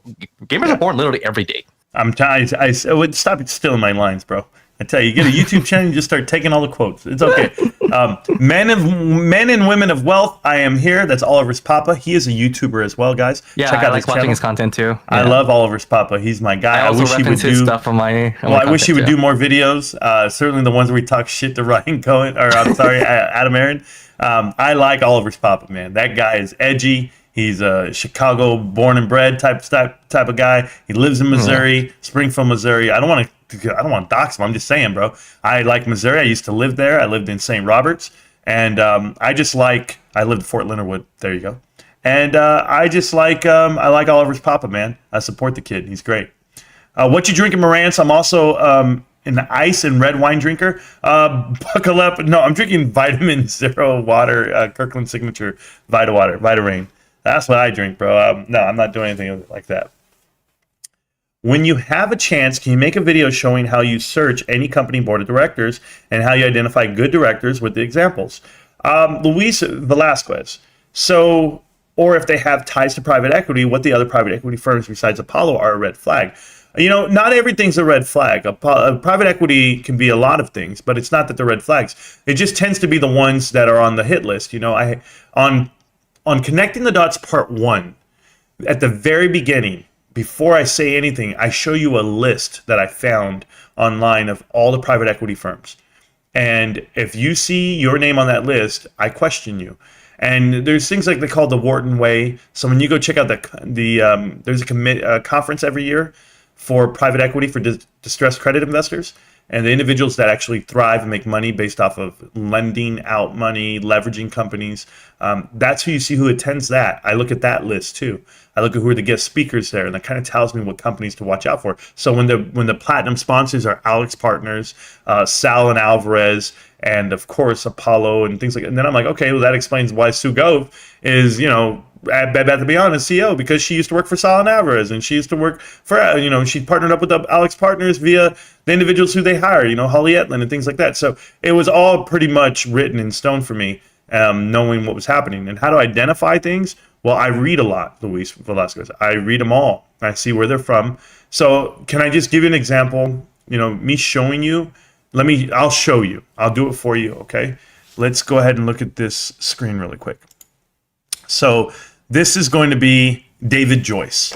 So David Joyce, when I go look at him as a board of director for Boeing, I see that he just got there. So right away, if he just got there, I want to know what's his background, what does he know, and is he an aviation kind of guy? And there are board of directors that I did not show you because they don't connect, as in they are actually aviation.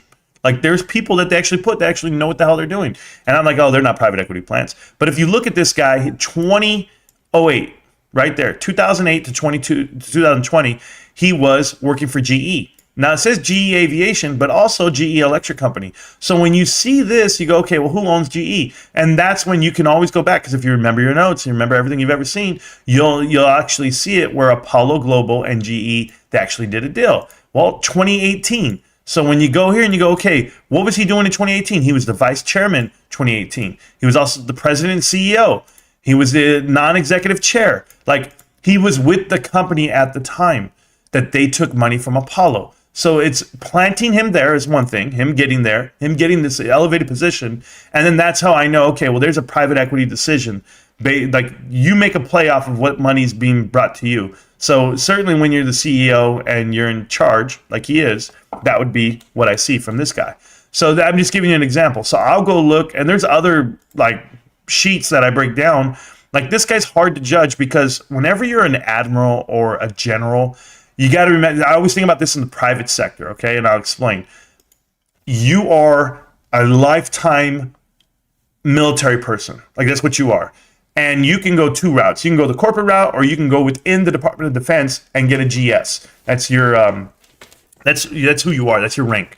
And they'll be Grand Civilian. They'll be like, I don't even think it stands for Grand Civilian because civilians with the C, but they'll go GS. That's how I used to remember. I don't know why, but GS, and they'll be like, oh, GS7, GS8, GS9. That's your rank. When you're an admiral or a general, you come in, you're like GS11 or 12. Like no one's gonna touch you.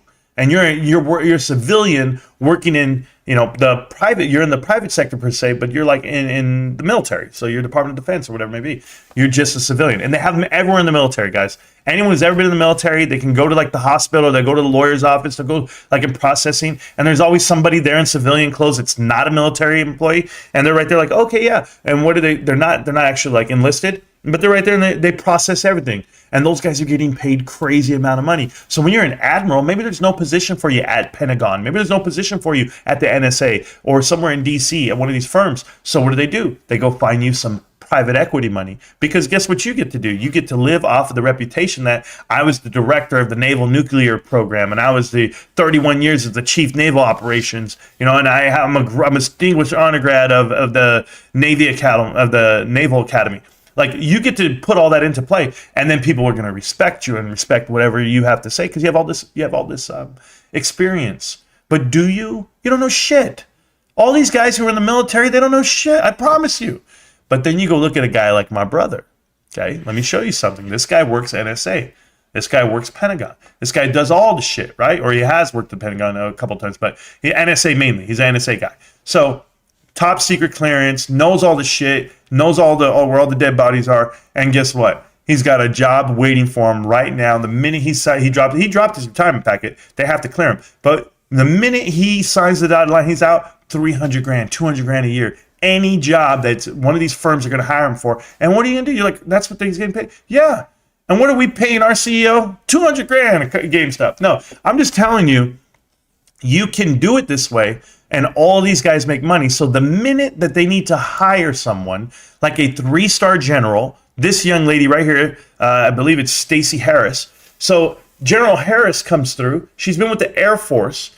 And while she was with the Air Force and she's with the reserves, she was in the Air Force from 1990 all the way to 2020. But she was on reserve. She was on leave. She was a pilot. She did all this other stuff. Like it was like not a real 3-star, but a stationary, an active duty 3-star, something like that. So she's a former United Airlines pilot. She's a former Inspector General of the U.S. Air Force. She has all this cachet to her name. But they need to hire someone. And guess where she's at? She's at BlackRock and fixed income funds. That's where she works. So it's really easy to put these top tier military people that need jobs and or these other guys who work for other companies, and you see them and you see their names like Sabrina, Suzanne, whatever her damn name is here. She's worked at other places. So you actually have to go look at every single business they've ever worked and where do they currently sit? What board of directors they currently sit on? And you got to use more than one website. You got to go find them. So like when I find Ronald Williams, and I was trying to do the Connecting the Dots live with you guys, and it's hard for me to remember everything. That's why I've tried to map it out. But you'll go into something like where he was working with, and then of course his executive assistant goes straight to an Apollo person. What does that tell you? It's just a coincidence. But if you go look and you see how they went from Aetna, he was at Aetna, he was the CEO, but then Aetna gets sold out and bought out by CVS. But you understand that CVS has all these deals with Apollo and through the pharmacy network and how they actually buy out. They bought out every single pharmacy at Target. They went ahead and bought out multiple pharmacies via everything, Albertsons and Kroger, and that's all private equity driven. So you know who the private equity plants are, and you follow it, and you got to do a lot of homework though. So if you're out there trying to search your board of directors and you don't know the way it's going, it's because you haven't watched Connecting the Dots part 1, 2, 3, and 4, and all the way through to 31. But for us over here, Luis, we do a lot of homework, man. Also, if you can include the video, what to look at on the balance sheet to know if the company is deep value or if it's a terrible investment. Add up the assets minus the liabilities. Do that. Just do that. There's a spot right there on the cash flow statement. So there's cash flow statement. You go down at the bottom, it'll tell you net cash flow. And then when you look at the balance sheet, you go to that portion, it'll say shareholder equity. If it's in the positive, then you're okay. Then you know that you're going to be okay. But how the company, then you got to factor in industry. You got to factor in, how this company's going to run over the next 10 years. But come here for the GameStop, stay for the motivation. Thank you so much, man. Luis, he may have one like that. If not, we'll often cite the source. Yeah, they're free and some cost. Well, there you go, Oliver. He's going to tell you there's a lot of information behind paywalls. But if you look at connecting the dots part 1 through whatever, you'll be okay. So this individual here, Tarek, this has got to be my favorite guy. This guy's in every video of mine and others that talk about me. Tarek has at least 10 negative comments per video. Like if he didn't get the first comment read enough, he's going to make another one. So Tarek, what do you have to say? Here we go. For the first time ever, shorts got stuck where they hold. And they deployed this moron to tell us to sell, to tell you to sell. Oh, man. They deployed me, Tarek. They deployed me. I've been deployed before. I don't want to tell you about it. You don't look like a guy that could be deployed. And I don't think that's your real picture. But, yeah, that's what they did. I think they deployed you on me and the crowd to try to get people to not believe what the hell we're putting out. Except everything I talk about is factual and it's documented. So subtract total liabilities and outstanding debt from the total assets and cash on hand. Easy peasy, lemon squeezy. Yes, XBit, that's exactly what I said. Turtle versus Monte, Texas Roadhouse. I don't know what the hell that means, but Turtle's in the Discord. Yeah, okay, good guy. When did he say he'd sell? When did he say to sell? Not bothered? Never. It's okay though. Please sell AMC, please. Okay. This guy is delusional, man. He's okay. He's here, though, dude. I don't respond to bots. He's the only bot. We're not bots. Yep, Adam Aaron literally told them the whole time what he was doing. There we go. AMC sucks.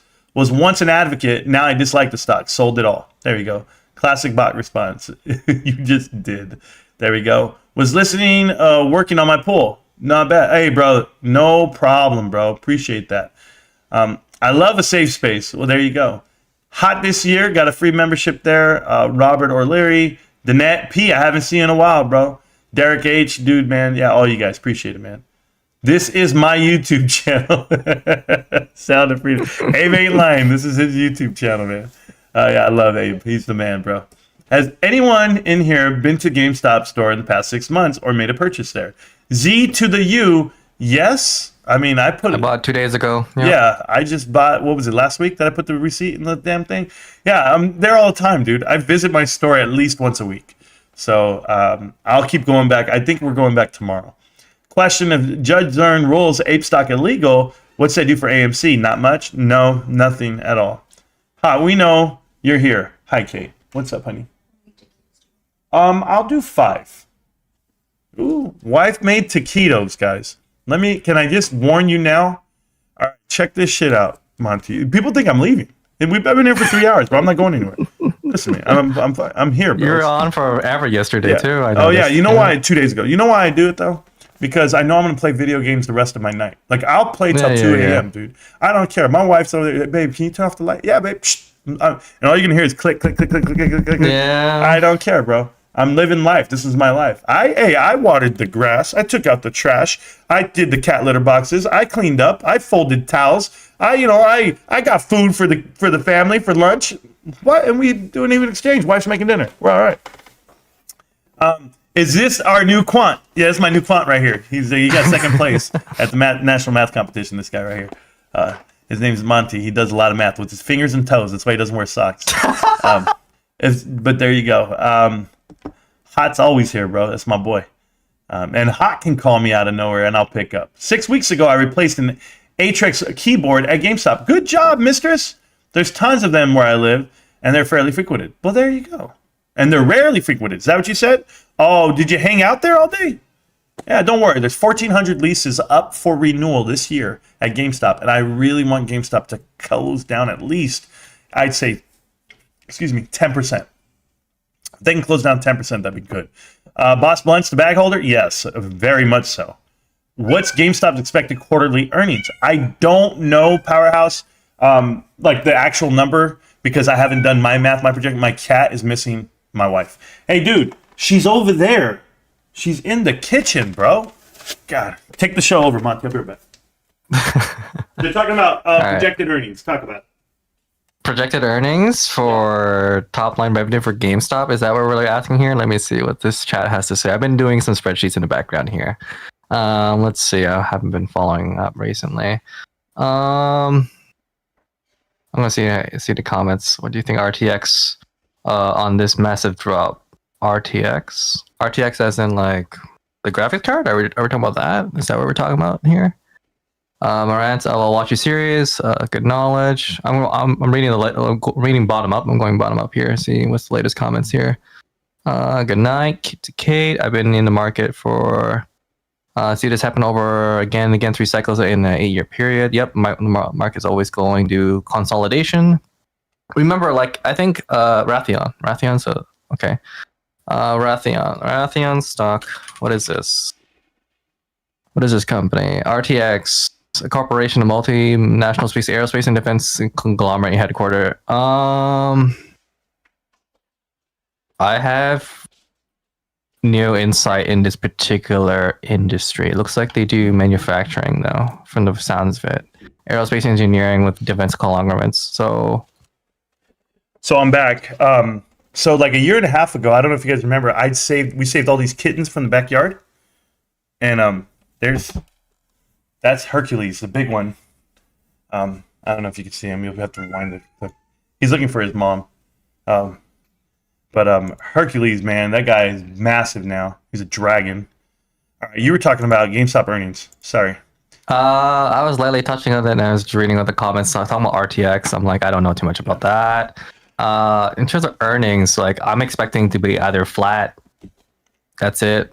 I have negative 50 million in my book, but yeah, I'm expecting flat or I'm being conservative. As yours. I'm being very conservative. If I were to be conservative, then I would definitely be in the same ballpark as well.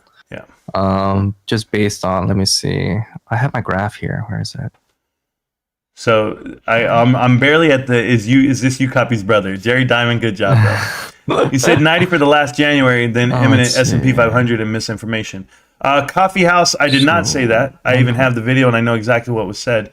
I said it would be by this next January. That would be at 90 to 120 in that range. But so my expected revenue actually is 1.1 billion, like flat, like from there. So that'd be a $90 million decline from year over year. That's my estimation right now. Okay, your estimation is what now? What did you say? Revenue, like overall revenue for the quarter, it would be probably 1.1 billion dollars. 1.1 billion. Which is a 90. Yeah. All right, I'm gonna make the video. I'm gonna put one together for you, okay? GameStop projected earnings Q2, right? That's what we're doing. All right. Yeah, that's what I'm looking right now because I'm looking at historically speaking here. Yeah, don't worry. I'm really good at math. For example, were you there when I guessed the earnings 2 quarters in a row to the exact dollar? Yeah. I was off by 1 EPS a cent. I was estimating negative 1.6. No, but that gives you a lot of flex. I'm talking about the actual dollar on. Yeah.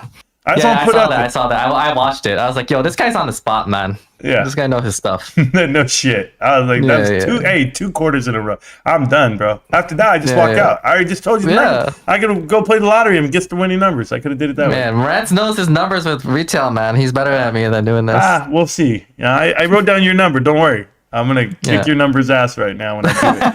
I promise you. I'm really, dude, you got to know. Like, oh, man.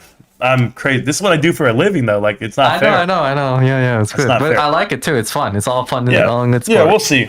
Watch me come in and I'm fucking wrong. I just get my ass kicked. It's like those times. Prove me wrong. Yeah, but it's okay. But it's like those times whenever I come in and like I'm going to play the game and I'm like, guys, I just want to warn you right now. I'm diamond level player on TFT. I'm the greatest. I do all that shit. And then we get in the game and I get like last. I'm like, what the fuck just happened? It's happened. It's happened before. So, Marantz, you can delete against any YouTuber regarding AMC. Who'd it be?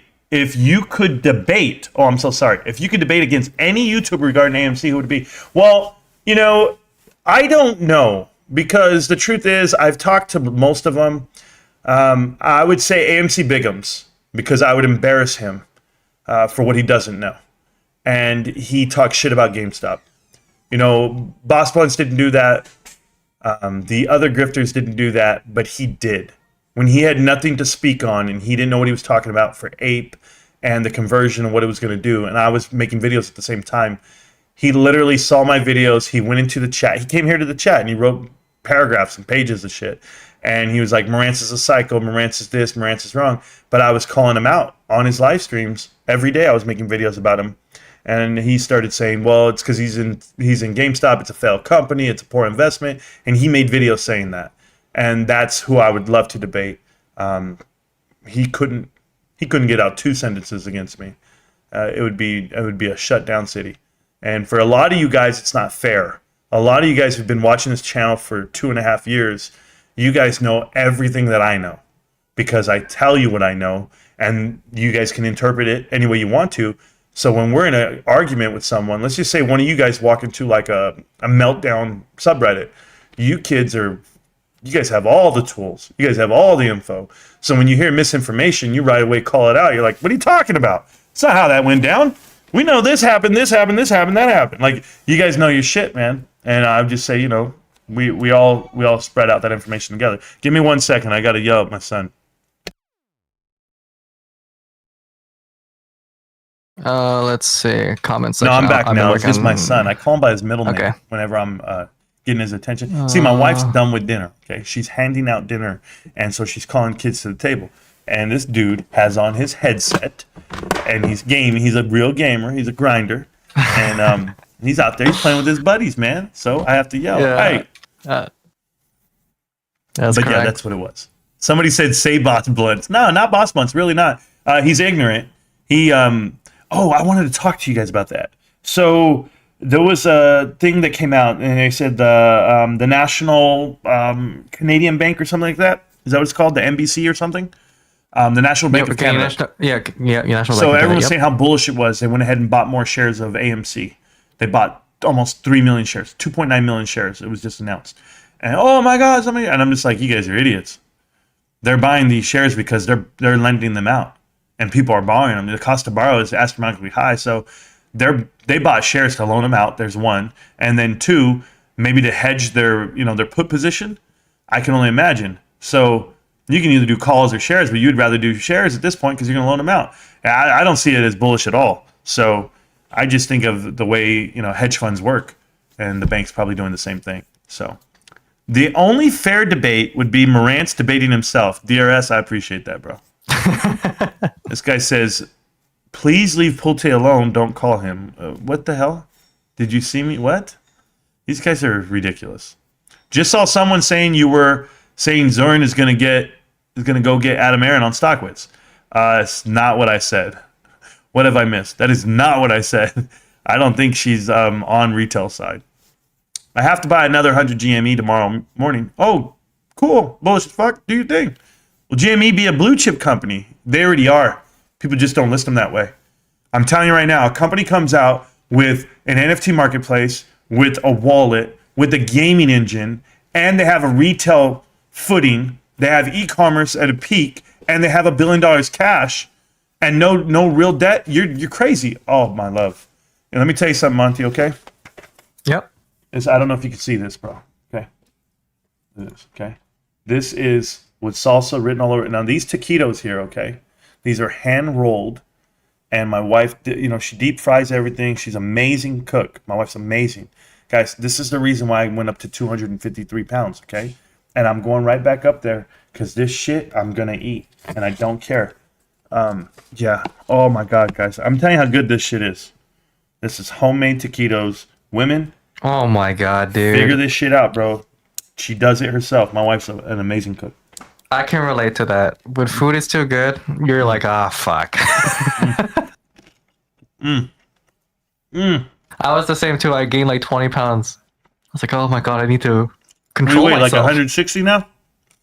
I was 160, now I'm 180. You're big, I bro. need to start going down. You're getting fat on me. I had double chin going on, man. I need to get rid of it. Outback sucks. That's all they're gonna say. Yeah, I agree. Outback is terrible, bro. I actually have a quick question. Actually, Yeah. would you, under assets, consider merchandise inventories considered as a net negative or net positive? What do you think? Net negative. Net negative, right? I was thinking the same too, because the thing is, it doesn't give value to the company. It doesn't provide value. Right. Not until after you sell it. Exactly. Oh. Thank you, honey. Yeah, it's an expense until it's not. Yeah. But what do I know? My wife brought me a big Coke Zero. I love this woman. Bro, tell me my wife doesn't know me. Big ass Coke Zero, bro, and with ice. This is my life, bro. I'm at the computer live streaming. I'm about to be playing games tonight. Oh yeah, the night is young. It's only 9 o'clock, bro. Oh. I don't go to work for another week. All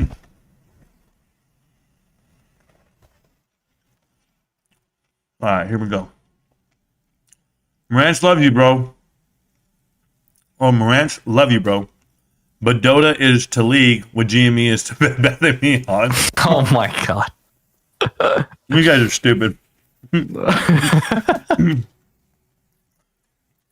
Never played Dota. I'm well aware of what Dota is. But never played it. Oh, my hun. Oh, no, she did bring me a fork. I'm like, did she? She brought me a plastic fork. That's my wife. Doesn't want to do dishes. I'll end up doing them. She doesn't do dishes. The one thing my wife doesn't do dishes, bro. It's me. We have a partnership. He cooks, I clean. But she does clean, but it's not the dish. That's me. Most tech stocks trade at a multiple of fair value. We're fine. AMC, not so much. Bed Bath & Beyond, dumpster fire. I may or may not choose violence today on Bed Bath & Beyond on Twitter. Yeah, I'm down with that. It is what it is. You know, I don't hate anyone or anything. It's just that movement is something else to me, man. Yeah, I'm just not a fan of misinterpretation of information for the wrong, On the purpose? wrong reasons. I mean, if you guys want to see misinterpretation, go look at Michael's live stream today. It was unbelievable, dude. I was blown away. I was sitting there having lunch, and I was like, I can't believe I'm listening to this shit. I got to turn this off. It was that bad. I mean, everything was wrong. And then he's like, yeah, I bought into Bed Bath & Beyond, but I never looked at the board of directors. I just saw Sugo's interview, and it sounded really good, so I bought in. I was like, what the fuck? Why? Yeah, that guy. I've been watching those videos. I was like, what the hell is wrong with it's the this worst guy? videos ever, dude. His live stream put me to sleep. I took a little power nap today. How can anyone listen to him? But it is what it is, so. So just people want to choose the And they say he's a hold on doctor. delusions No, he's a instead doctor. of facts. I think there's a big difference between a doctor, an MD, and a holistic doctor.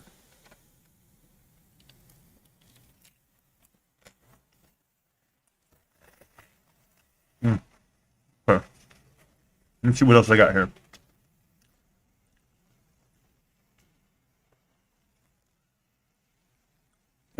You said you sold Costco, then retracted it. I remember. No, that's not even possible, dude. I've never put in a sell order in my life. GameStop is $88 pre-split. Yeah. Thank you. Thank you for that, guys. Looks great. We're catching up to chat now. Mm-hmm. Oh, yeah. Yeah. But I can't because I'm eating. I've been busy with doing graphs right now, or not graphs, but something similar. Marantz was burning the candle from one end the other day. Crazy. Yeah, man. I don't know. I had a good night. I don't remember much else. Stop being angry at Pulte. He's a good man. I'm not angry at him. I just call it how I see it. Yeah, I just don't like a man who. I don't like a guy who talks double-sided. Panhandling for attention, which is stupid in my opinion. Which means you have no foundation to stand on. At least in my eyes. Mm-hmm. No, people think I'm being biased. I'm not. Oh, no. It's just a man who says... I was skeptical of him before he ever came onto the channel. And I told him. And he knew that. Mm-hmm. And I was critical of him. And that's the difference. He's also a cream-filled donut. That's what you just said. Pulte's a good man. He's also a cream-filled donut. Oh, yeah.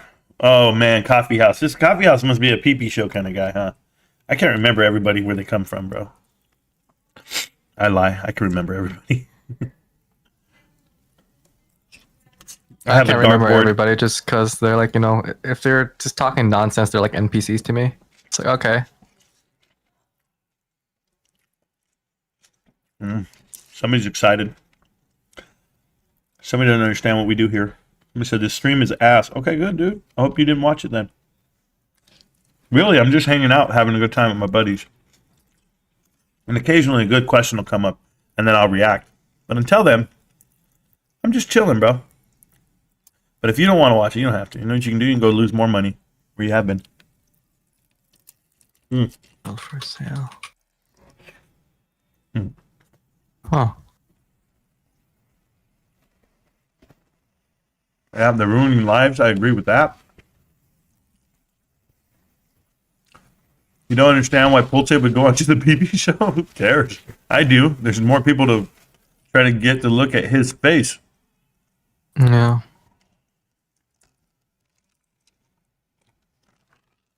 But it's relatively small compared to anything else. Like, I don't think people understand how small of the pocket of the internet everyone's in. Yeah, you gotta understand too. It's like the only people who are paying attention to this particular stock and market in general are people who are invested in it. Whereas the normal person wouldn't even see these things. You gotta understand this does. Because YouTube is such a small platform. Technically, if you look at it compared to television news, CNBC, how they push things, right? That's still the main way of people like watching. My brother's TikTok channel gets 100,000 views a video at a minimum. Yeah. Like, give me a break. 100,000 people are watching him. I was like, dude, that's cool. Like, these guys think 700 people in a live stream. Rico's got thousands. And then, but I'm just like, okay. Because people want to look at, you know, talk sports or whatever maybe. People want to talk finance. We're talking about investors. Yeah. Not a lot of people want to talk these things. And you're giving out misinformation. To them. You know what's going to cost you later? Drop by to hit the like button. There we go. We'll catch up later. Almost says, reason I just got here. Almost mad at me. I didn't tell him that I was going live again like he told me to tell him. Bro, I forgot, man. I literally called 4 cents from $3. Wipe the floor with you copy from PPC. Well, yeah, I know that.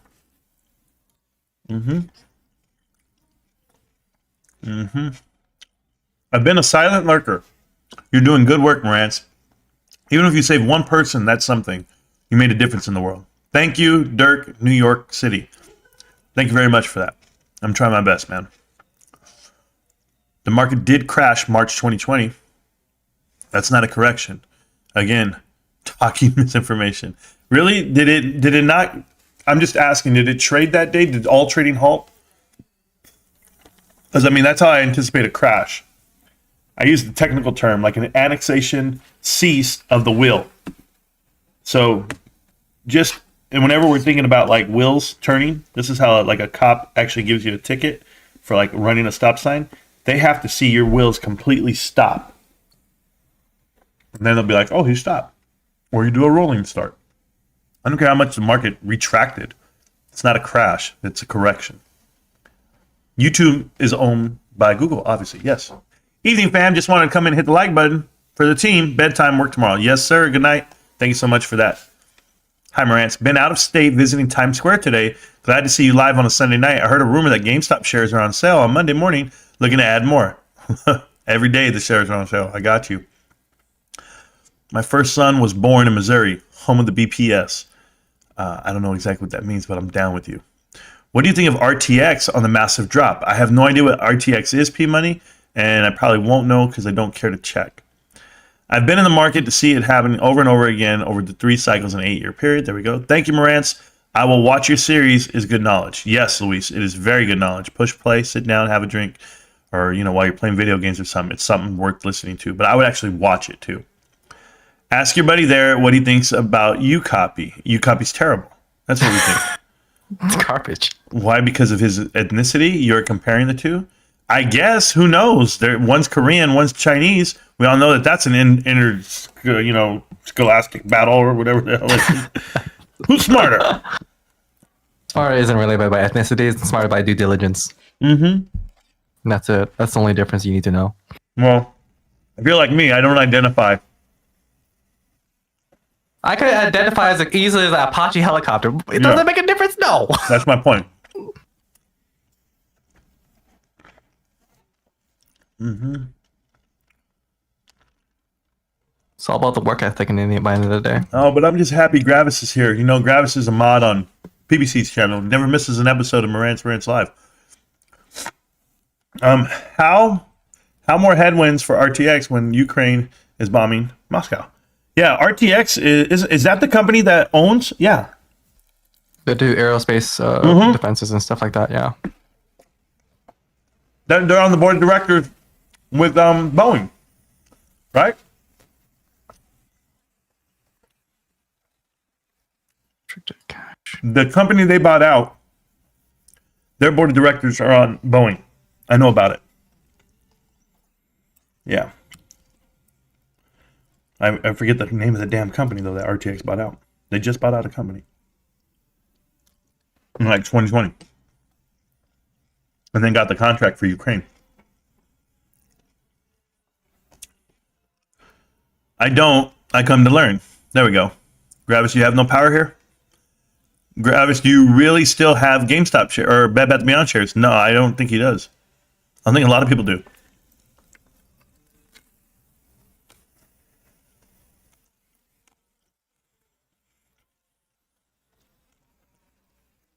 Hey, Money.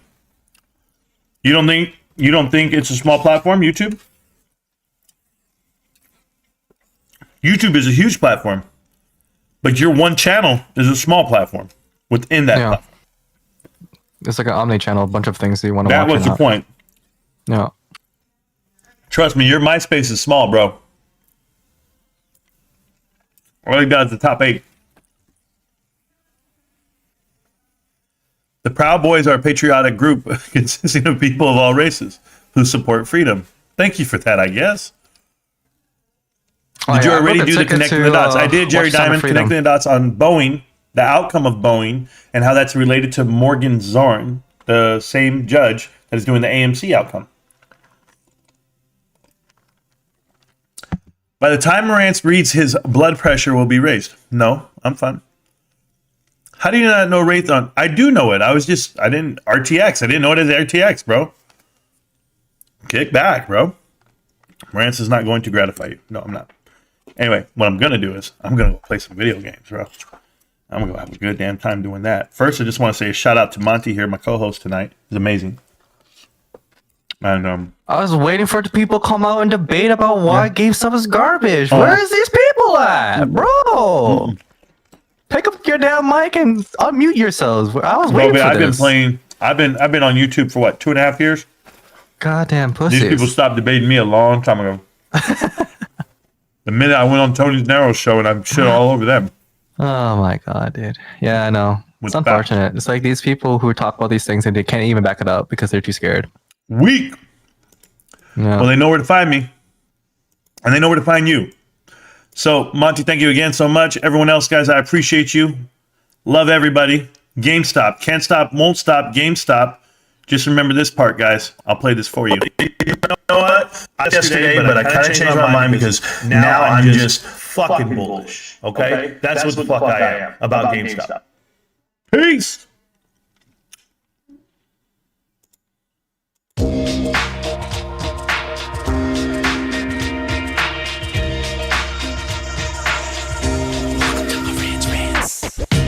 Welcome to Marantz Rantz, no advice on finance. Spin the wheel and take a chance. Get an NFT and a little education. The system got undertow, that knowledge is flotation. You wanna learn? Well, you came to right place. You're pumping AMC, might get slapped in the face. Get your due diligence, know who the villain is. Don't be a sheep when the shepherd's carnivorous. So come learn, laugh, and maybe you win big. And listen up, y'all, the wheel is not rigged. Everybody get a chance in the live chat. Kyoto spin wheel, you win just like that. Retail fight back and this retail winning. Y'all just wait, man, this is just the beginning. All fellow simians, GME group singing the truth. We just chillin', infinity pool swimming. So welcome to Marantz Rantz. A lot of knowledge but no advice on finance. Don't even need pants, you can tune in naked like Kenny the Mayo Man. Internet's most hated. Don't wanna lose your money, then it's time for you to listen. If you're ignorant, invest in AMC and superstition. The stream about ready, they told us to don't dance. I do what I want. Welcome to Marantz Rantz. Welcome to Marantz Rantz. Welcome to Marantz Rantz. Welcome to Marantz Rantz. Welcome to Marantz Rantz. Welcome to Marantz Rantz.